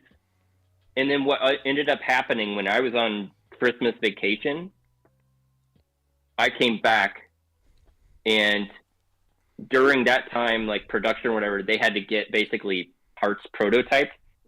He had taken the shark fin here that you see, and he had done a little bit of love there, because, and this is phenomenal from his point of view. He looks at my figure, right? Mm-hmm. And he knew I kind of wanted a shoulder element, and so we were working on that piece. Nice. And so he's designing that shoulder element, right? And then he looks at the weapon I have here, and he's trying to sort of like make them have a similar design language. So this knife blade silhouette that you see here would have been probably something I would have pressed for, but you take that and it turns into kind of the blade that ends up in the set, which I had to come back and approve that. And I was like, dude, this is rad. This is super cool. So it was kind of, there's sort of a shared design language between those pieces, especially the little notches that you see kind of on my silhouette and on the actual piece. Oh yeah. So that's an example of like designers helping out. If you're not there or haven't returned from vacation, because I was back in the States, so I'm gone for 2 weeks. I come back and, you know, he's in office and renders it up, kind of adjusts it real quick to fit. So the shoulder and this piece, knowing that this shoulder piece is going to be used in other sets. But if you can make it so that that piece doesn't look like it just doesn't fit your model, like that's better. If it feels consistent. So there was a lot of that. It's like you just kind of hop in and help out where you can. And that's awesome. Yeah. I really, if anybody finds that online, his name, I can't remember his name. He's a great dude. He was really quiet. He was always the reserved one on the team. That's usually that's how I am when I'm in a team. Unless I have to be the manager or the leader of it, whatever. If I'm just one of the people on the team, I prefer to kind of be a little quieter. But no, that's awesome. Because yeah, that piece is used. The shoulder piece is used in a lot of different sets.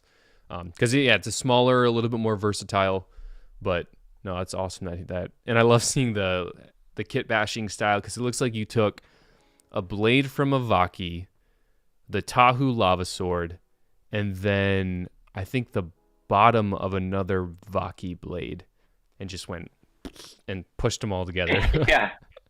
Yeah. Man, the kit bashing stuff is the best. Like cutting apart and just like gluing. So much fun. And yeah, you mentioned in your video that you're pretty sure Bionicle fans would cry if they knew you were doing that. And I would say if it was just some rando person doing it, yeah, I would definitely cry. But because you're birthing new Bionicle, it is 100% worth it, which is awesome. Oh my God, the amount of stuff that got thrown away. Like bins filled with like prototyped or kit bash pieces that would be, you know, a gold mine if anybody stumbled upon them. But yeah, it's like cutting apart a $30 piece or piece that's $30 nowadays. Like, no, why did you do that? Oh yeah, no, that's awesome. Okay, what else? I think we did a pretty good dive into PRIDAK. So I think at this point we can move on to NUPARU, which as part of the Toamari team is certainly one of the most iconic Toa lines. I mean, by far, I would say, just from seeing people talking about it on, of course, apart from the Toa Mata, one of the most beloved lines of the Bionicle series, honestly, as a whole, which is awesome. And of course, the story certainly helped that with having people fall in love with these characters, which is amazing. And we kind of alluded to some of the part usage, and of course, you've talked about it in your video with kind of reusing certain pieces, reusing parts, and then of course with the Kordak blaster took up so much of that budget. So I think we can start off right off the bat with I almost call it a shield, not a shield, with the sword that you designed, and how maybe this was more of a fight because you had to really conserve that budget. How did that come about where you were able to end up using the sword for NUPARU? So yeah, that piece was like in what I spoke about in the video. It was originally meant to be asymmetrical, and I can send you a bit of that too. Where to me that was like it added so much more character to the piece. And I'm trying to remember, I couldn't remember if I had done a prototype piece of it or not, but we just saw Faber's post the other day. I was going to pull that up. Where he had mocked up a poster based on the figure I had, and in that is an asymmetrical shield. So I may have had a asymmetrical one mocked up, but I don't recall that ever. So I don't know if he modified that to fit the sketch. But so do you think his picture is an actual, like he took a picture of an actual physical piece? Is that what you're thinking he did to create that photo? Maybe. Yeah, I think so, because that helmet in that photo is an actual prototype from my helmet too. So that was one of the first prototypes before I had cut in like the slits on the visor. So, and you can see the print lines on the helmet in that photo. Oh. Yeah, it's so weird. Why some of... Yeah, if you look in real close, you'll see the 3D printing, like... Yeah, I guess, I mean, yeah. At first I was thinking, because you can make, certainly in whatever rendering system you use, you can make it look more like it's plastic as opposed to just a smooth render. But no, those look... Yeah, those look like 3D printing lines. Wow. Yeah, and so, and that model would have been based on, that 3D model would have been based on something like this. It's so weird when I go to upload why it doesn't, there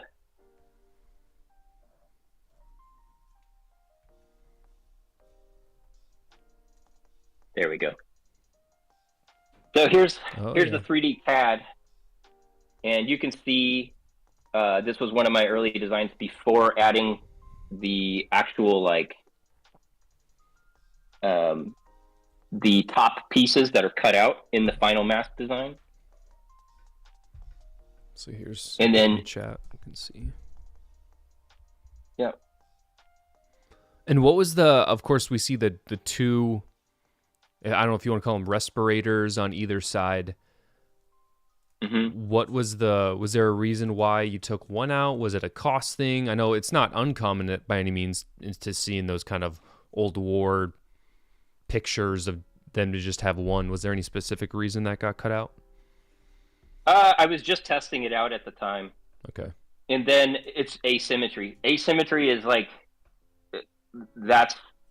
it's such a beautiful thing, like, because it just adds character. You know, it's like someone with a villain with a scar or a hero with a scar on his face.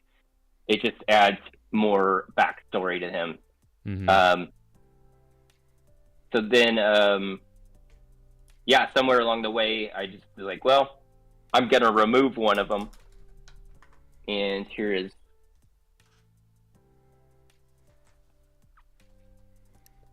that well.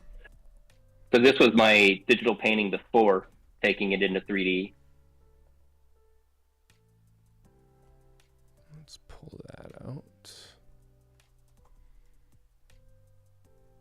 Oh, wrong one. Copy link. Hopefully people are digging some of this art. I think I showed a lot of this in my videos, but you know, a lot of this stuff too is there's just I have tons of photos, and you can only show so much. Like in a YouTube video, it's like, let's see. I just didn't want to be like, hey guys, here's version 1 through 30. Here's this. Here's it. Like tweaking little things here and there. Yeah. Okay, I'm gonna have to just open it. Yeah, and this, I did use that as the thumbnail just because I loved, oh man, green is my favorite color by far, so seeing that green in there, I didn't even really mind that it didn't make it to the final cut. Yeah. But man, that green and silver just looks so clean. Love so that I mean, design. you can see like in that Faber image, right? Yeah, let me switch back to that.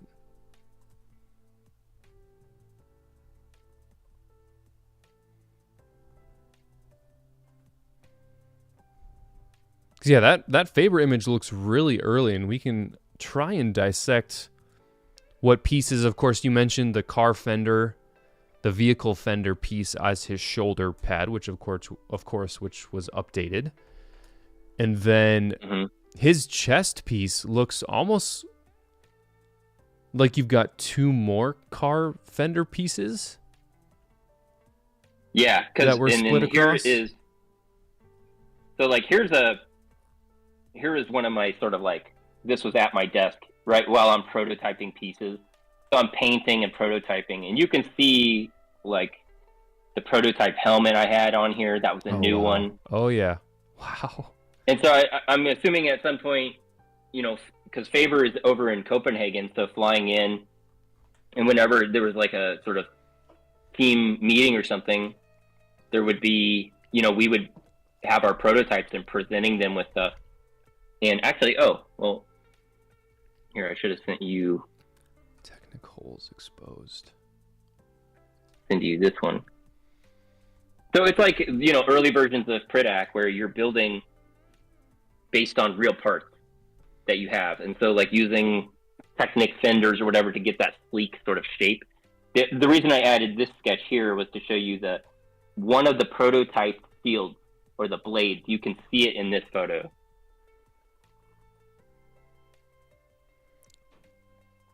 So then at that point, it would just be spraying the prototype silver or taking a photo in a photo booth and then bringing it into Photoshop and turning it into like that pitch poster. So was like that one... You know, glossing it up and... Was that one...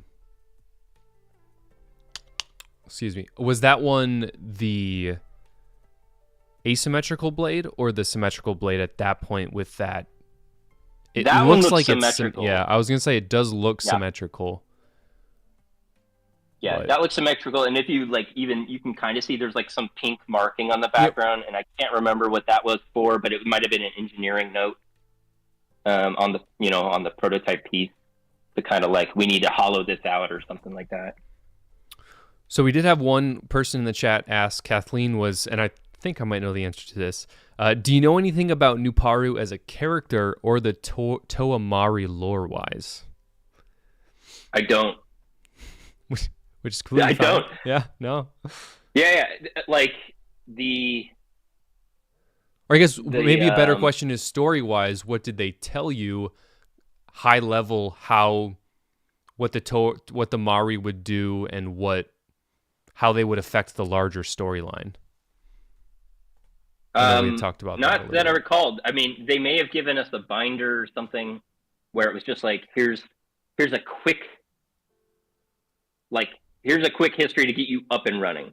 Yeah. Because if I'm brought onto the team, like, you know, I'm here to make a toy. And that toy is not the story. It sounds crazy, but the toy is the toy. The story can add lore to it. Mm-hmm. And there was, like, even in an interview with Greg Farsi, he said, oh, when I showed him, I met him at Comic-Con and I was showing him stuff, right? And I think he even said, like, oh, I knew that was the leader. That was going to be the leader or something like that. He said that. So it's one of those things where it could have been any of the BARRAKI chosen from the toy design to become the water part of the plot as well. Not that I knew of. Okay. Like when, I think I talked about that a little bit in the video in some of my concept art for the packaging. For me, that was like a backstory, like, because any designer can come up with a backstory for why their character does something. So that's just what lives in my head when I'm thinking of design. Not every designer works that way, but that's how I've always functioned as a designer. If there's a seed of an idea like this, wouldn't it be cool if the packaging some way reflected that? Yeah. So let me drop that in here. This image of the bacteria, this was... And everyone in chat, unfortunately OBS did act up a little bit, but we should be back and ready to go. So I think we're back on track, which is a wonderful thing. That was everyone. It was on my end. It wasn't on none of your ends. But we're back. All right, and we're taking a look at the BARRAKI canisters or containers, which is, I think, ended up really, really well. I know, unfortunately, you couldn't do everything you wanted to do with it for various constraints, but I think what ended up on screen was certainly and gorgeous. it has this like creaturey, face huggery, spider leg face, and the virus load body and stuff like that. So for me, it was just that was informing the package. I in no way, I don't think, informed the story. And I think the idea of just mutation in general, or why creatures would be weird or mutated, like it's an idea any, you know what I mean? Like basically anyone could come up with. So it wasn't necessarily like I defined that or anything. I'm sure Greg had that in mind, or even Christian Faber. I know I didn't really even know anything about his bout with cancer. I had no idea. So you want to talk about cells and mutation? 100%. This is. I know he had to have had that in the story, but I don't ever remember being told there's a virus or anything like that. Yeah. So it wasn't so much virus, but it was more so just these BARRAKI are going to be mutated creatures. Okay. Essentially, or is that what they told you? Essentially. Yeah. Just like mutation. Mutated. And that's where the early on they were saying like the idea of we're calling it maybe like the creeps from the deep, and I was like, oh, that's cool, because it kind of feels to me like an 80s horror film, Creeps from the Deep. Like, totally. I'd watch that. Yeah, that was certainly their tagline for this, which was awesome. It was brilliant. But then back to the story a little bit. I thought you mentioned that they had, and I couldn't remember when they told you, like, oh yeah, we've got a plan for the whole thing. There's going to be a robot in the water. There's like high level story points. When did they tell you that? From when you first joined Bionicle in, I think it was 2005. You mentioned. Yeah, how early on? Pretty early on. So I would say it would have had to have been within the first few months. Oh, wow. I remember Christopher Rowendahl coming to me and showing me like a binder.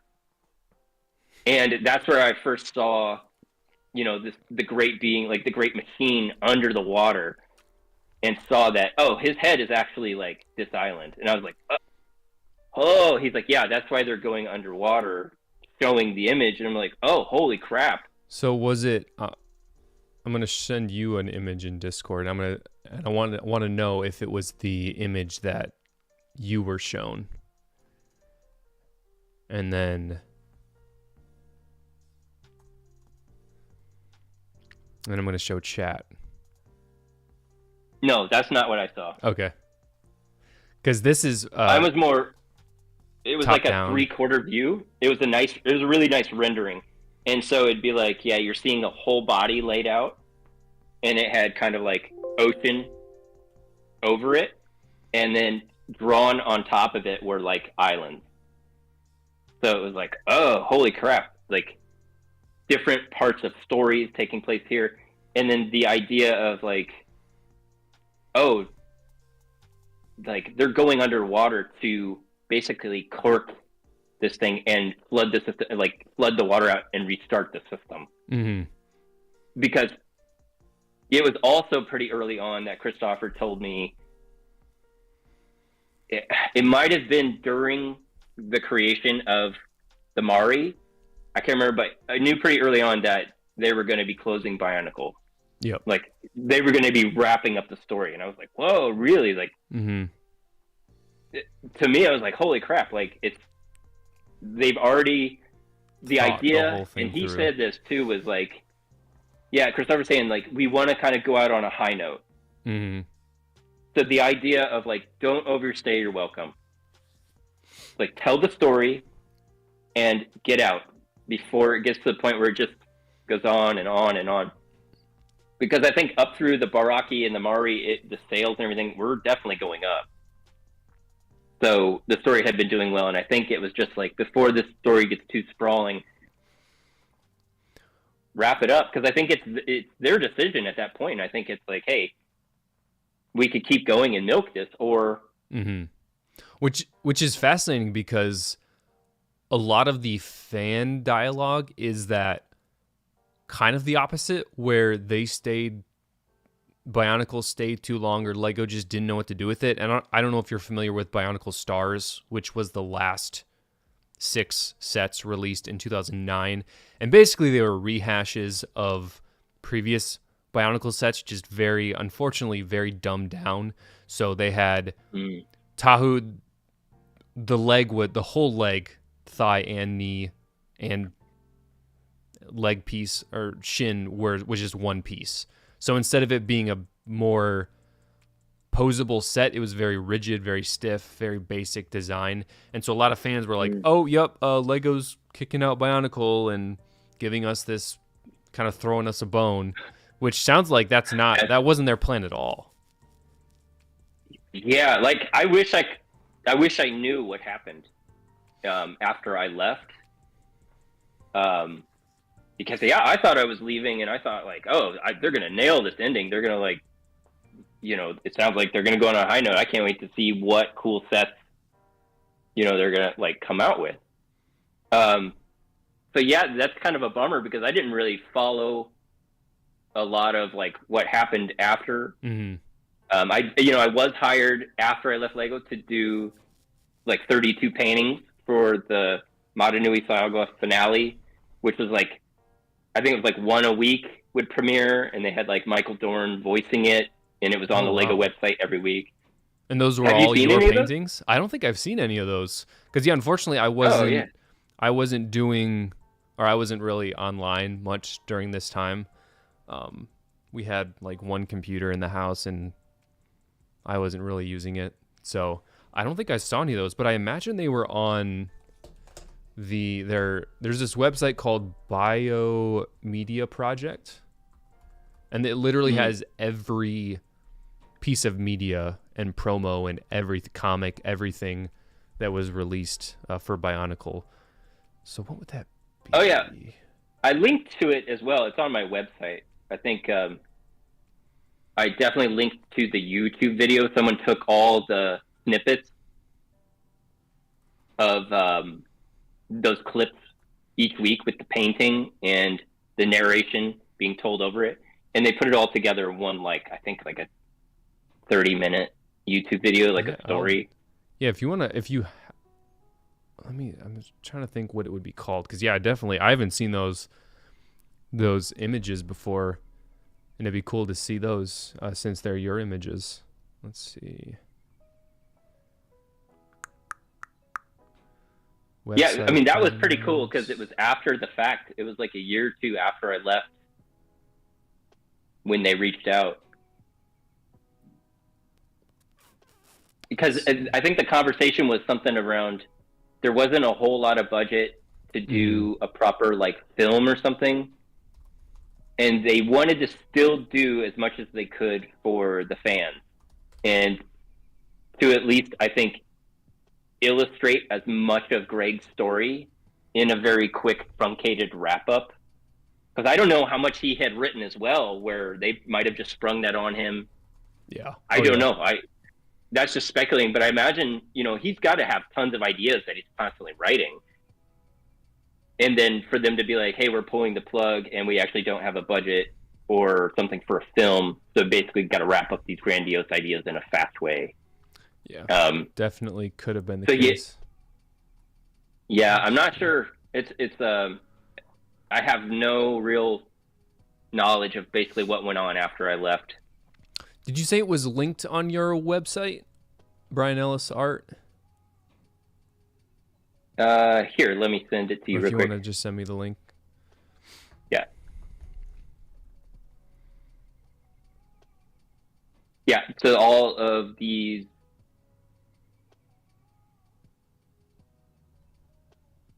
send it directly to you. But to kind of bring it circle back to the story, to anyone that would say he doesn't know the lore, he knew the biggest reveal before any of us did. So I'm okay. You can talk. We can take all Everyone that. can totally talk Yeah, you can talk smack about me all day. That's really fine because I have, Ooh. like, I was working on comic books and stuff at the time. I was working on creating my own scripts and things. So I have my own, you know what I mean? Like, I have a lot of characters and stories and lore in my own head that eats up real estate. And, yeah, I was really just a designer. So to boil it down. Wow, these are iconic images. I didn't know these were yours, right? I'm showing them on the screen now from your link, like especially the one of all the Toa in the green canisters. So actually, those were the Bionicle stars. Okay. I don't know if were they giving you toys and or pictures and saying use these in your image, or were you just creating whatever you wanted?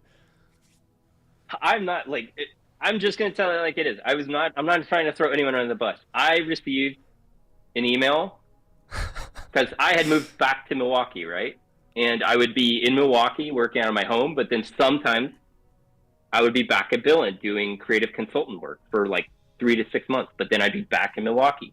And during one of those stints where I'm back in Milwaukee, it's like, I don't know, maybe 2009, I received an email asking if I'd be interested in doing this. I'm like, oh, hell yeah, of course. And they pointed out a couple of concept paintings I had done and said, can we have this quality? And I'm like, oh, because what it came out to is I had about a month to create all of that. And so I was sent a PDF for each prompt. Yep. And that PDF would say, this is what's happening. This is what the dialogue will be. Here's kind of what we want in the image. But there was no reference. The reference I had was I had to go on Google at the time and just try to find, like, who are they referencing here? Like, who's this? Who's this? I don't know any artist that could just draw from memory every single thing. And then sometimes it was just like, maybe this is a character that was only in a comic or something. Or what does this look like? Who are these beings in cloaks? You know what I mean? Like, they were talking about all this stuff, and that's really difficult because what it came down to is I had, at the end of every day, I had to have one of these paintings produced, which, like, with AI now, you can do it in a minute. But back then, to kind of, like, get the reference right and to paint the characters and try to understand what the environment was and get all that done. Yeah, I was hustling, man, trying to like stay on top of delivering one of these a day as the story was literally rolling out. So they were putting these images up on the website within a few weeks of me, like, I would finish one, send it to them. They may have some changes, approve it, but then it was like up on the website, and I'm still only working on the next few images ahead. So it's literally the train's coming and you're laying the track down. It's like, holy crap, it was intense. So this image that I sent you a little snippet of it with kind of some red circles, which I want to make sure I'm understanding correct. Those specific pieces that I circled, that's just you creating, this looks cool, I want to make this, right? Or were you using some reference? Were you using a piece reference? Yeah, if there was a character they called out, I would try to find reference online of a model or something like that. And then basically I have to like come in and do a painting of a character and I tried my best. Like, I could obviously do this if it was just focused on one character. It would look more like my renderings of when I was doing detailed math, right? Because if it's one element, it's much easier to focus on. But when you're trying to get almost like photographic elements, you're working pretty quick. So that's why some of this looks a little like, But because this one, painting. That image I sent you is so this is the reference you're using, or were using when you created. Yeah, probably. Yeah. Yeah. So that was one of the Bionicle stars, and as you can see, like the leg piece is literally just one piece. The arm is just Oh, one okay. piece. The torso is all one kind of slim piece. So that was part of the criticism with those Bionicle stars, is because they were just really, really basic. But your drawings though are obviously amazing, and I'm gonna scroll through these real quick because I've definitely seen these. I don't know if you're familiar with. There's this one YouTuber called Duckbricks who created a 9-hour lore video for all of Bionicle, like the mainline story. Yeah, so he's used these photos a lot in his videos. So that's where I've actually seen some of these photos. Which this one, the one of the Mari fighting the Stars Paraka. Oh, that's awesome.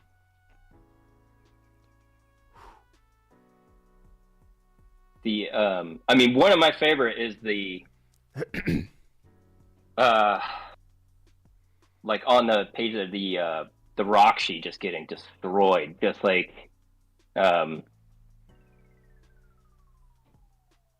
let me trying to find where my I think I'm pretty sure a lot of people really loved Tahu destroying the Roxy. Yeah. Yeah, I know that one is sweet. I've got that up on the stream now. Yeah, so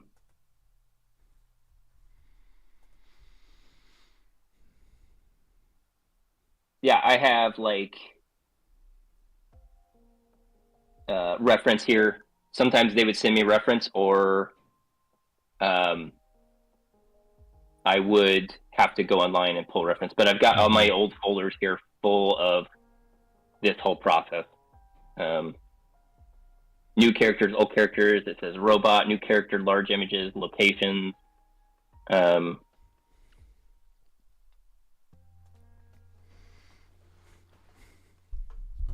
That's so cool that you were the one that created all those iconic images. That's awesome.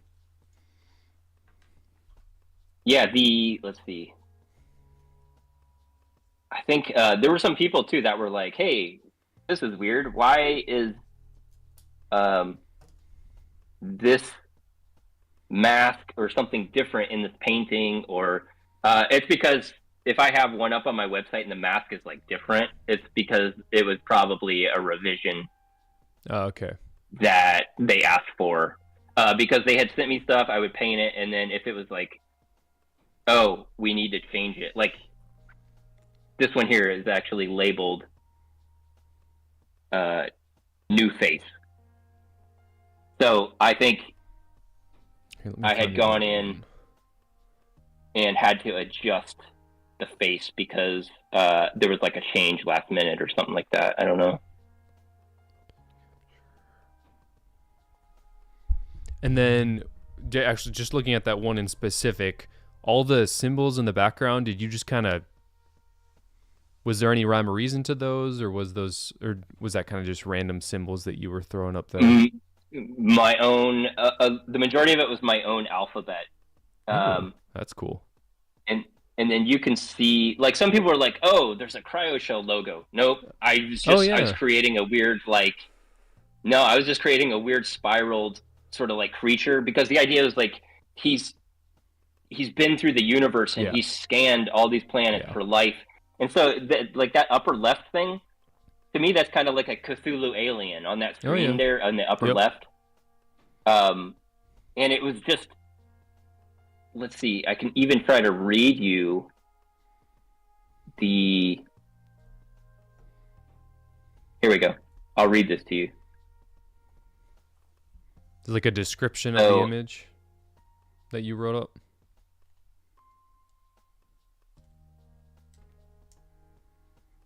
Oh, maybe it's not in here. I thought I have it because I've got.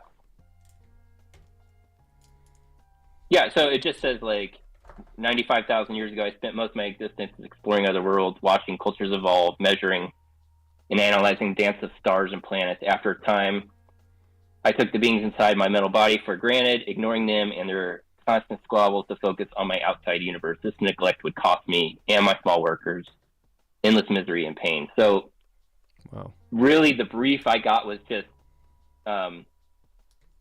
basically like Matanui, and have him exploring the universe and scanning for life forms. And I'm like, oh, okay.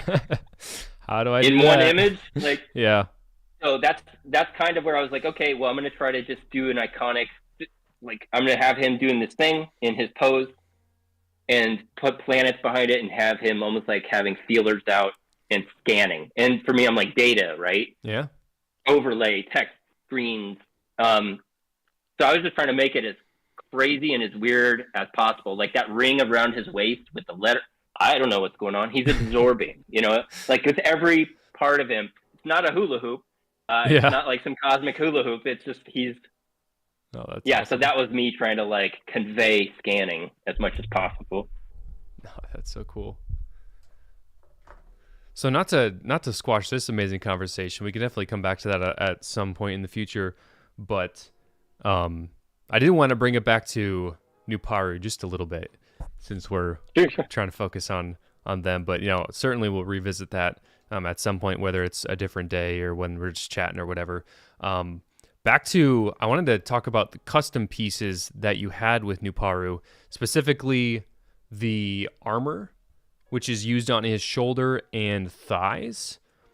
And you did show I think it was the quick mold or the mold piece that you had kind of created. Was that a piece that the give and take was kind of reusing the Paraka arms and the Paraka feet, or was there any big fight? Because that piece was actually used in another iconic set, the Toa Ignika in pearl light gray. So was there any kind of pushback on that, or what was that one like? Let's see. Let's break this down. So the first part, the armor, like the black armor. Are you just wanting to know like a little bit about that process, or are you specifically like about why I chose the webbed feet?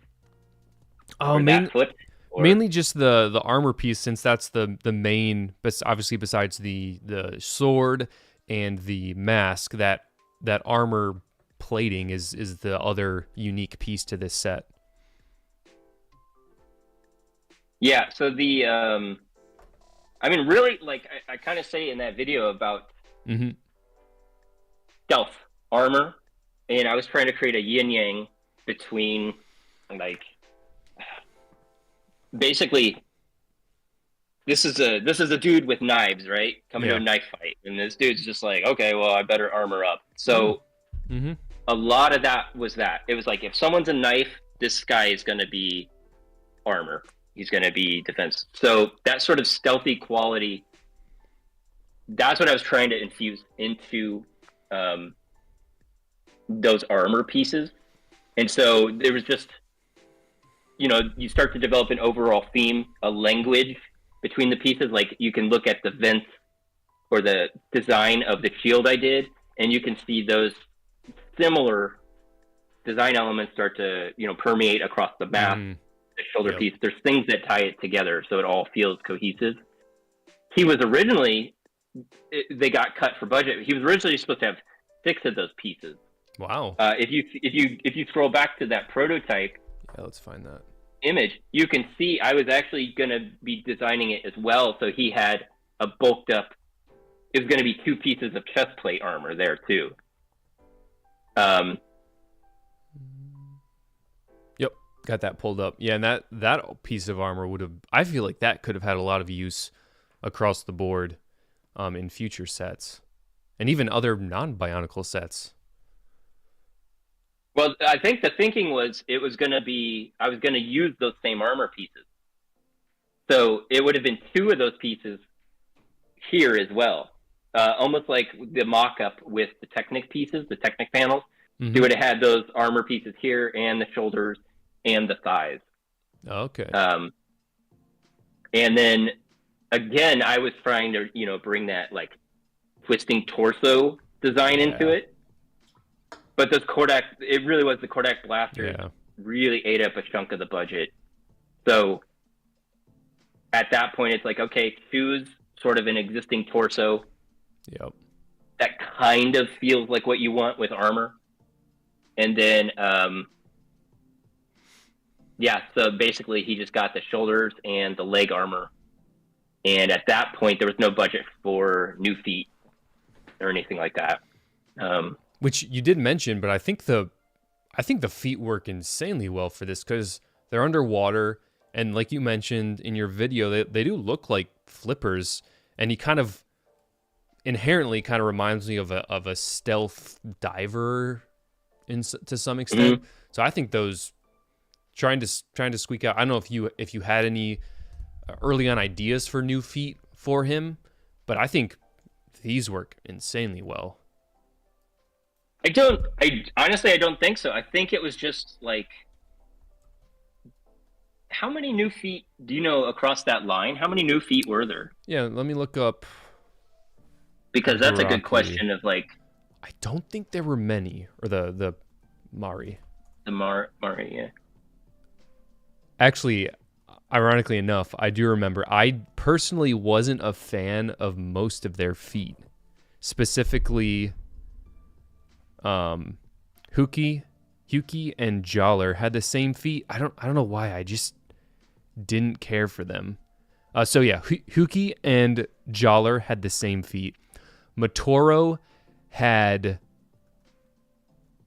Toa Mata feet, so just original feet, which I think worked well for his character and his design.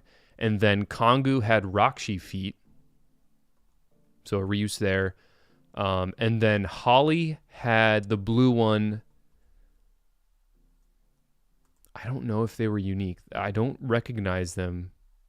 Let's see what Bricklink calls them. No, they were Inika.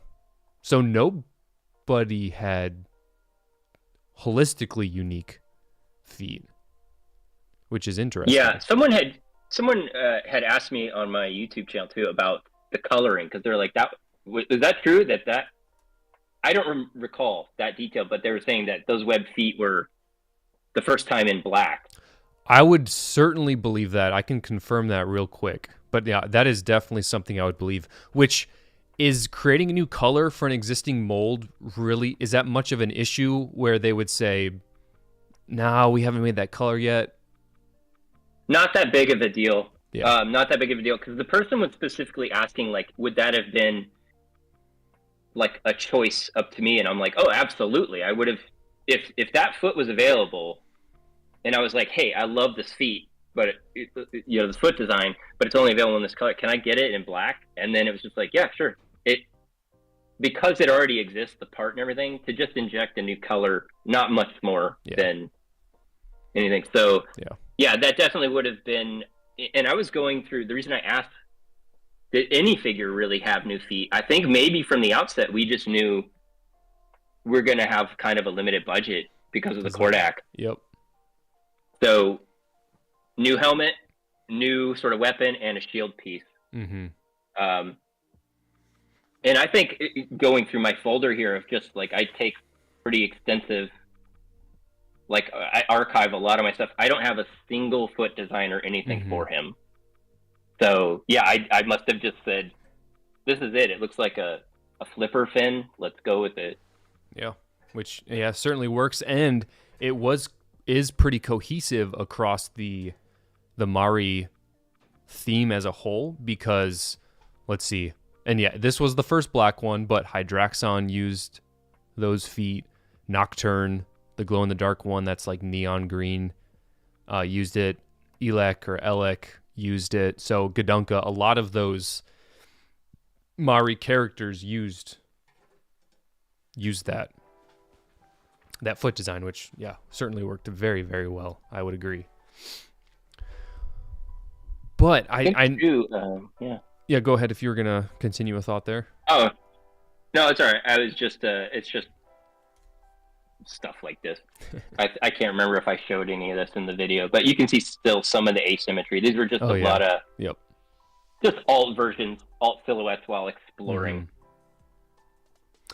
So I know, bridging to your kind of exit from the Bionicle design team, you mentioned in your third part of your video on your YouTube channel the mystery Makuta that never truly was in the form that you had designed it.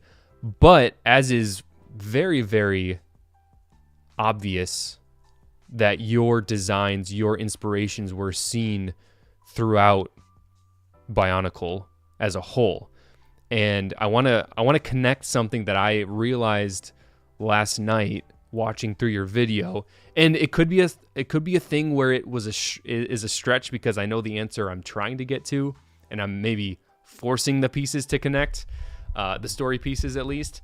But we talked about that Makuta, the one that is probably most reminiscent of your design, being this one here, if you recall. Yeah. So I did actually. Yeah, he's awesome. I was able to find pieces, and he's not broken anymore. His all his wings and appendages are able to stand up on their own. But as I was looking at this and watching your video, I if there is a directory where they show all the designers, I do want to know who the designer of this was, because I feel like they certainly were paying homage to your design and your character, because many of the pieces in this set are from NUPARU. So I'm kind of thinking like Easter eggs, connections that they said, all right, Brian used this in NUPARU, so I want to honor his design and use it in this set. And I fully admit I could be reaching, this could be completely wrong, but there's a lot of maybe coincidences. So right off the bat, well, obviously this piece was used a lot in these sets, so maybe that doesn't mean too much, but the forearm is NUPARU's arms and legs. So I thought that similar piece was interesting. And then right off the bat, this is one of 3 sets that use that piece that you designed. So there's a second connection there. And then obviously with the maggot bomb, as you called it, is kind of a dead giveaway, as that was your initial design or preliminary design by certain definition. And then the third piece is, as you added the kind of if it was a sort of a jet pack or just a booster pack to the back of NUPARU. Yeah, it's like his rebreather, like his oxygen tank, kind of basically. Yeah. Yeah. This design actually has that same exact piece on his lower torso, which I thought was fascinating. So I don't know if it's just a lot of coincidences, or if someone was really trying to, one of your buddies that stayed on the design team was really trying to pay homage to one of your 2 designs characters. So I thought that was really fascinating with that. I don't know if... Yeah, I mean, I don't know. I could speculate that that's probably not the case. It's fun. God, if that was the case, like, that would be really cool. But I've said in the video too, like, those designers they're all awesome. So they, you know what I mean? It would be up to them if they did that, but they have no,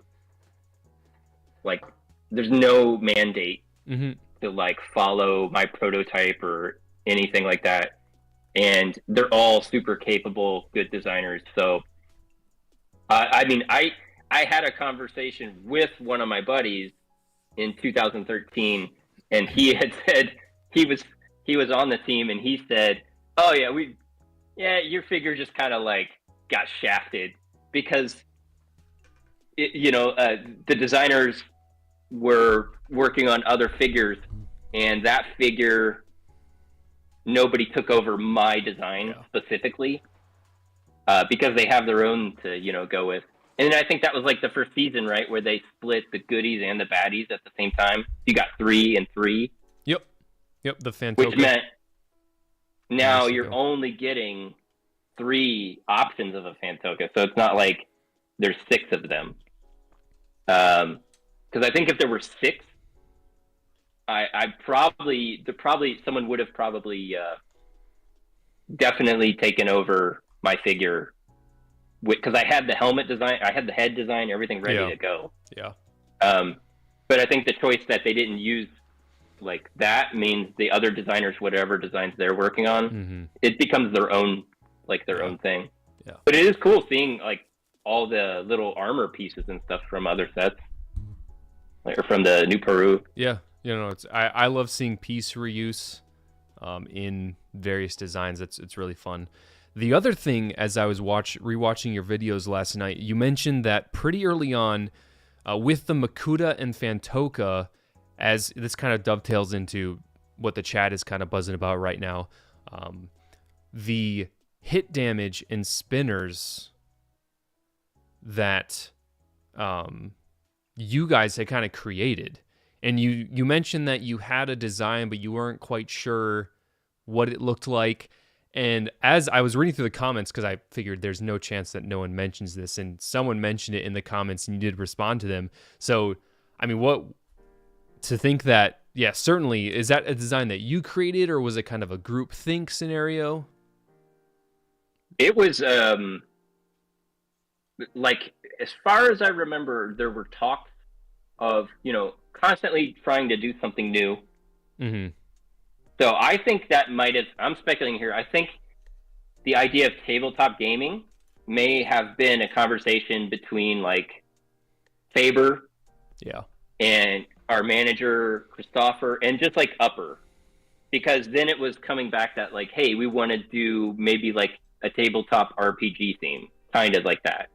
So we went to, like, we spent a day researching tabletop gaming. We went to a larger city and saw incredible, maquettes and stuff. Like, they had a full table, like Warhammer style built out, and we were looking at all that. And we were learning the basics of, the die system, like the roll and the hit counter and stuff like that. So at that point, I think it had to have been something like that. Mm-hmm.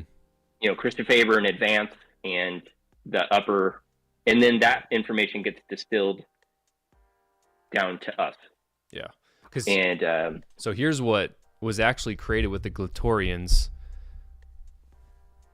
You've got this spinner here, and it's a flicker where you've got this basically ball here, and then you pinch it and it shoots. And the idea is that once you hit the other player or other character, you get a count up on your dial. So they did. It was interesting that you mentioned that when you were there, they didn't use that, but they did eventually adopt that style with the Glatorians, which is pretty cool. Yeah, I mean, we were always around the office. We were playing testing it. Mm-hmm. I remember that. Like, is this going to work? So that, before I left, we were doing that, and I have this here. This will look probably weird and abstract, but I'll explain it, like what this image is. So this is kind of around the time that the hit counter, I'm still on the team and we're doing this thing. What you're looking at here is a bedroom, right? I did this real quick, sort of painted over concept art.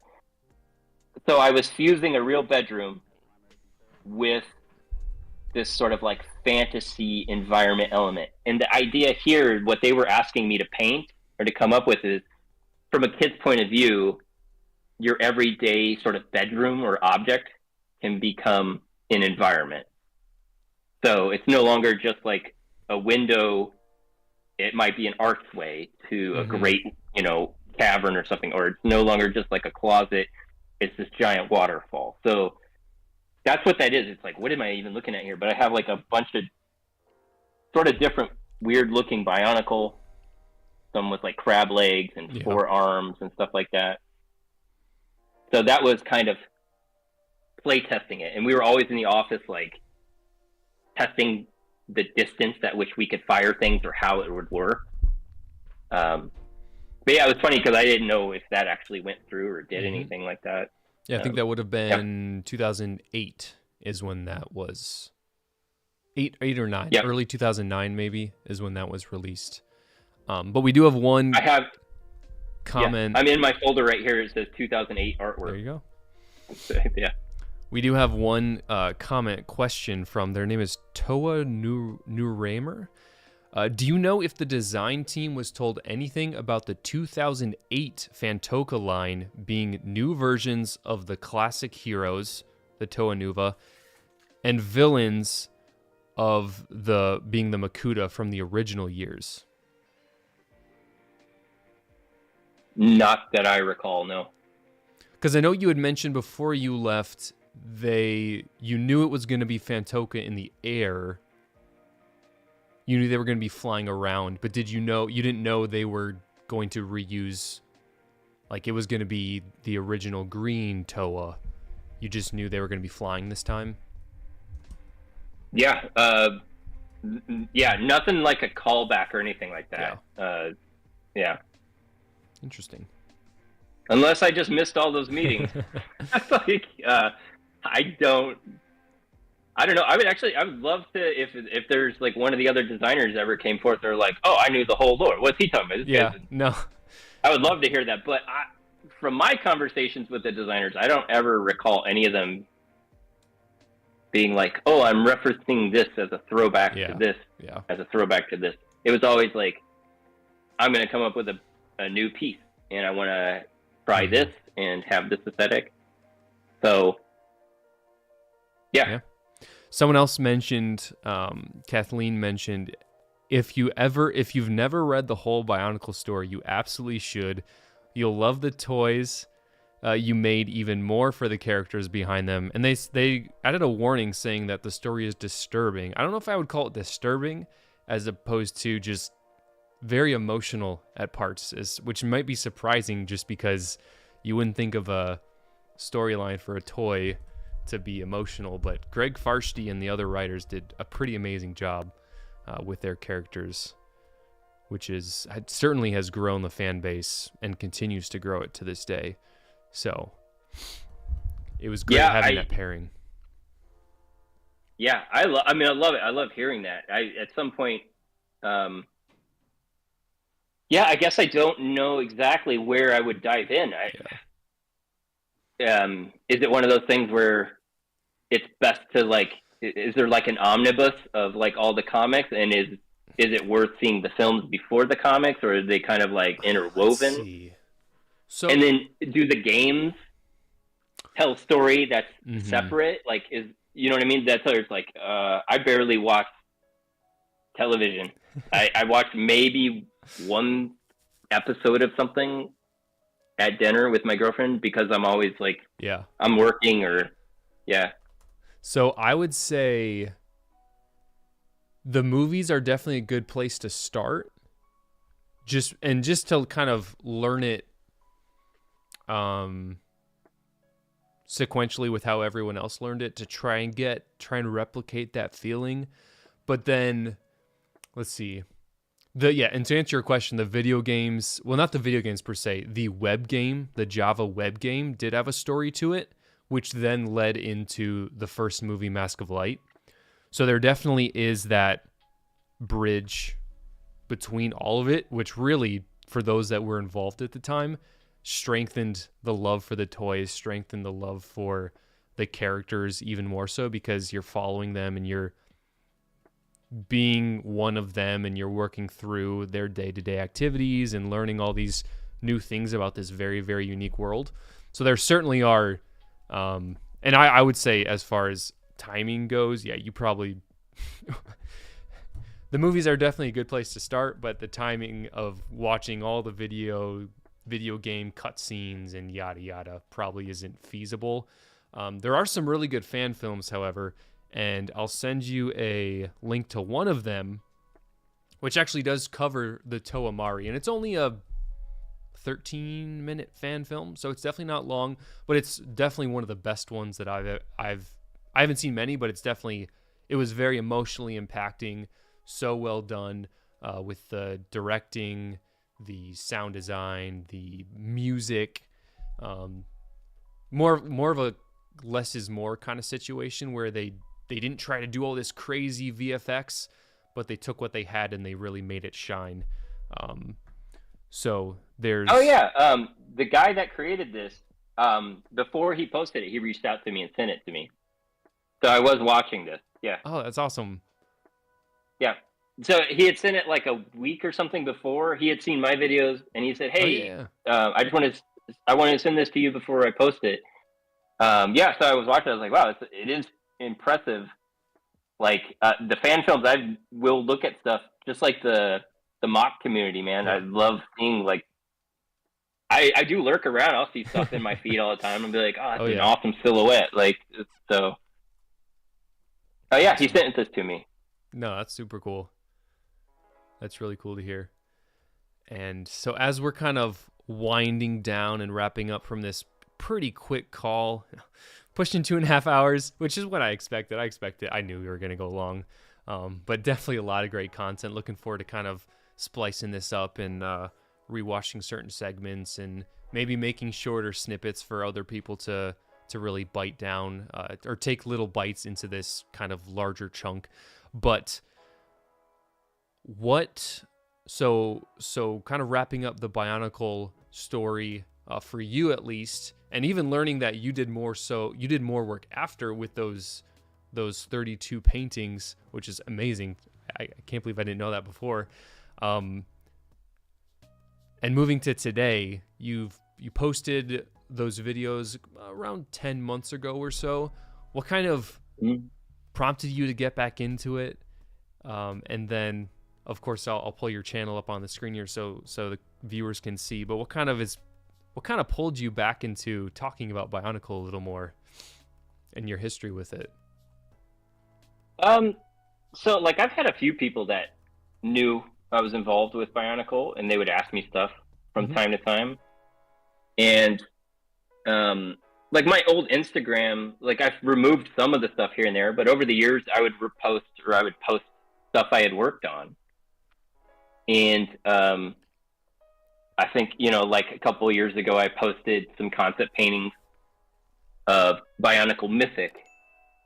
And because I knew there was like Bionicle fans out there, and whenever I would meet a hardcore Bionicle fan in person, they were like, "Oh, dude, like what?" Like they were such a loyal, rabid fan base, and I could tell. Like I was like, "Wow, still they're still really like passionate about this," and that's impressive to me because it's like they were probably, I don't know, 7, 8 Mm-hmm. when it came out, and they're Exactly. growing up, and they're like they're adults now, and it's like I'm 20 years older now. I'm in my 40s, and it's like that's super cool. And the fact that I'm a fan of stuff like TV shows and old things. If I grew up watching the OG Star Wars trilogy and there were no behind the scenes, I would be like, "Oh, this sucks. Like, I want to know more. How Yeah, did they do this?" exactly. I grew up watching how ILM made Mm-hmm. matte paintings and miniatures. That stuff is gold. So, like, I don't know how much stuff is out there, and I was kind of always surprised that, like, there's no concept art books. There was no Mm-hmm. like, no, like, why didn't Lego release like a giant tome of how it was made with all the concept art? It was never seemed to be a discussion. So to me, it's just like, well, if I can share a little bit of like what I worked on, um, that's it. And I think I had posted those like mythic paintings a couple years ago, and a lot of people were like, "Holy crap, what is this from?" They were asking about that, and I was like, "Oh well." Before I left, before I even did those other 32 paintings, those were my manager came to me and was asking if there was ever like a Bionicle 2.0, like Mm-hmm. what would you do with it? Like what would your take on it be? And I just was like, well, it'd be a lot more creature mythology based or something. And so I did those. I just used a lot of Greek mythology and symbolism in those two images. So, are you familiar with those? I don't think I'm familiar with those. Are they on that website you had posted? The Bionicle? They are. Let's see here. They're in. I know they're on my Instagram. I don't think they're. Ooh, I'll pull up your Instagram. I might be able to pull these up here too. And yeah, speaking to the behind the scenes, I think really the only behind the scenes or true behind the scenes that I'm aware of is what Christian Faber is doing or has been doing over the past year to 2 years, I think. So, I mean, in my opinion, there's a huge need or a huge desire and a huge need, a niche to fill with that kind of stuff, which is, I'm glad we're getting kind of stuff like this, whether it's from you or interviews or stuff like that, is really awesome to kind of experience that and also a little bit be a part of that. Yeah, and I had just started doing like the whiteboard painting and stuff, and so that's where I was like, oh yeah, last year I was like, oh, you know what, I'm gonna do a couple paintings. There seems to be interest in like those paintings I had done, so I was like, why don't I just talk about what I know? And those are like what I worked on and my sliver of experience on that team. And those videos like did pretty well. And that's how, you reached out to me and you're like, well, how am I just now seeing this? Like 10 I'm like, I don't know how the algorithm works. Yeah. Oh my goodness. So I'm on your Instagram, and how early were the Mythic ones posted? Let's see. I'm trying to find them. I think they're down towards the bottom. Let's see. I see your NUPARU mask design. Is it before or after that? It'd probably be before that. Oh, wait. I think I found it. The green kind of creature, and then the giant red snake or 3-headed hydra almost looking thing. Yeah, there's two different big paintings I did. There you go. So here's one of them.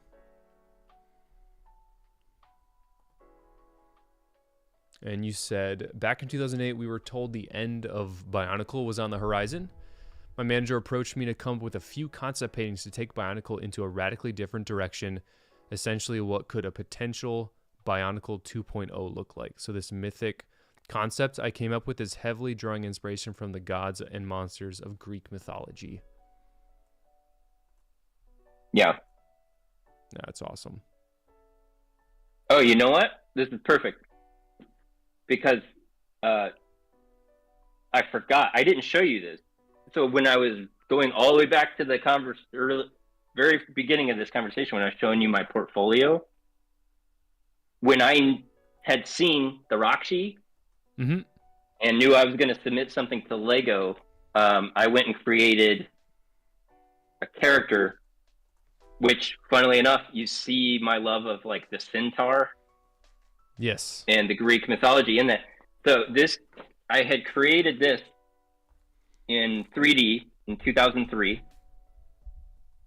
And it was my sort of like, I'm going to kind of design something in Maya, model it up, 3D render it, and it's a full, like, it is a centaur.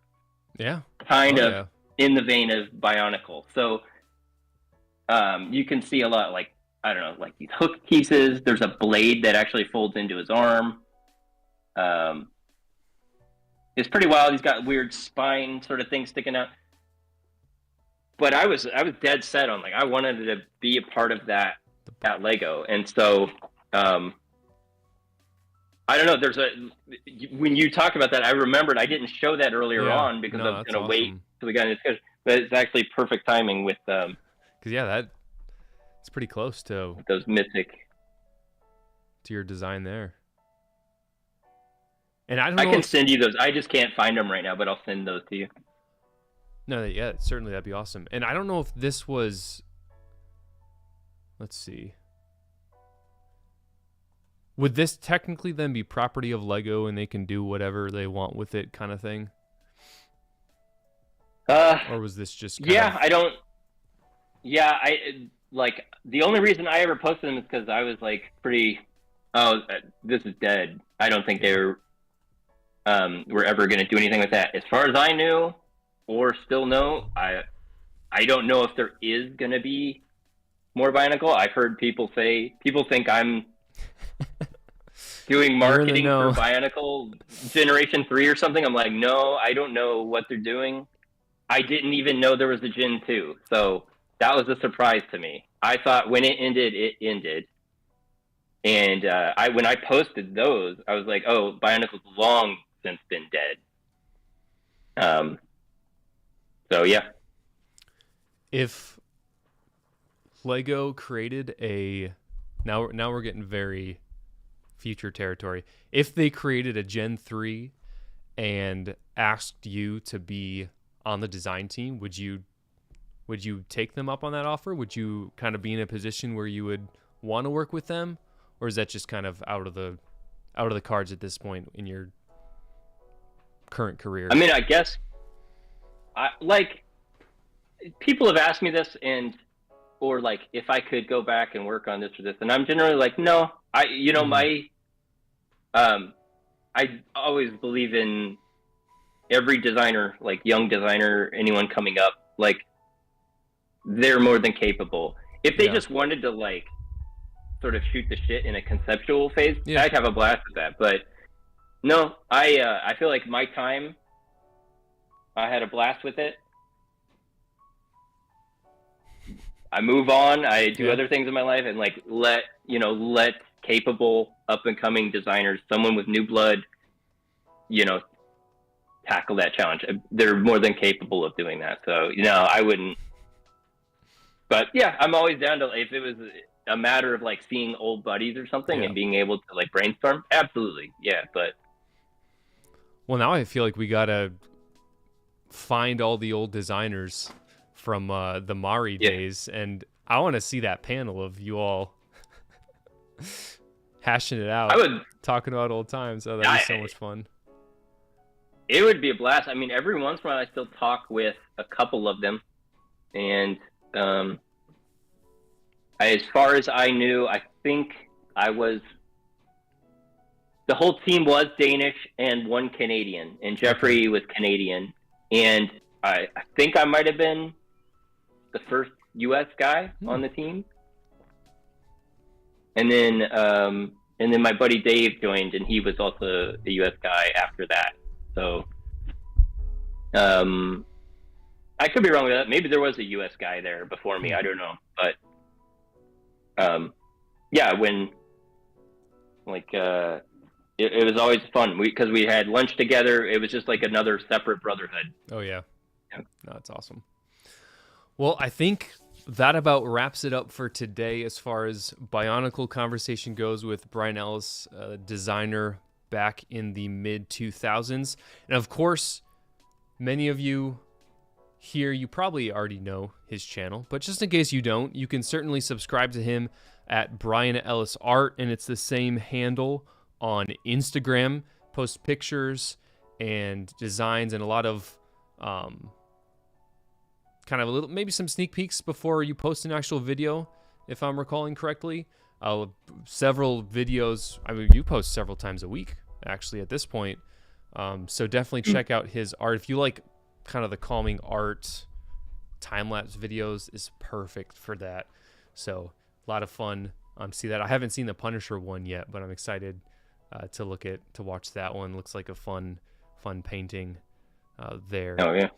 So, and thank you so much, everyone in the chat. We had a couple members in the stream today, and when we can, I want to schedule another episode with Brian here because he designed some of your favorite mid-2000s Star Wars Lego sets. So definitely want to have an episode, probably a little shorter, just because I think for me at least the Bionicle runs a little deeper. There's a little more to talk about there for me, but looking forward to.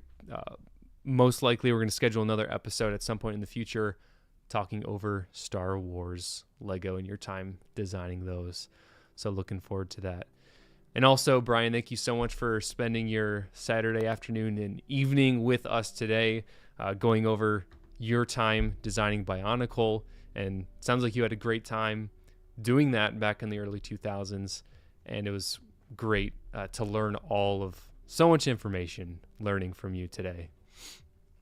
Oh, dude, thank you so much for having me. Thanks for reaching out. And I got to say, I've been so I was talking to my girlfriend about this. I was like, this dude is, I'm impressed. Like, you've been on the ball. You reached out, like, and you had this whole thing coordinated. You gave me times. You're like, I will call you at this time. Here's the, like, impressed. So, yeah, props to you, man. And best of luck with your channel going forward. Super cool. And anytime you want to talk something, yeah, hit me up. Absolutely. Thank you so much. No, that means a lot, especially because today was a busy day. I had work, left work at like later than I wanted to, didn't find everything I wanted to, had to make some stuff. So no, I appreciate that. It means a lot. Yeah, thank you so much for coming to the show today, and I look forward to talking to you in the future. So that does it for today's episode of the CPA-fol podcast. Look forward to seeing you all in the next one.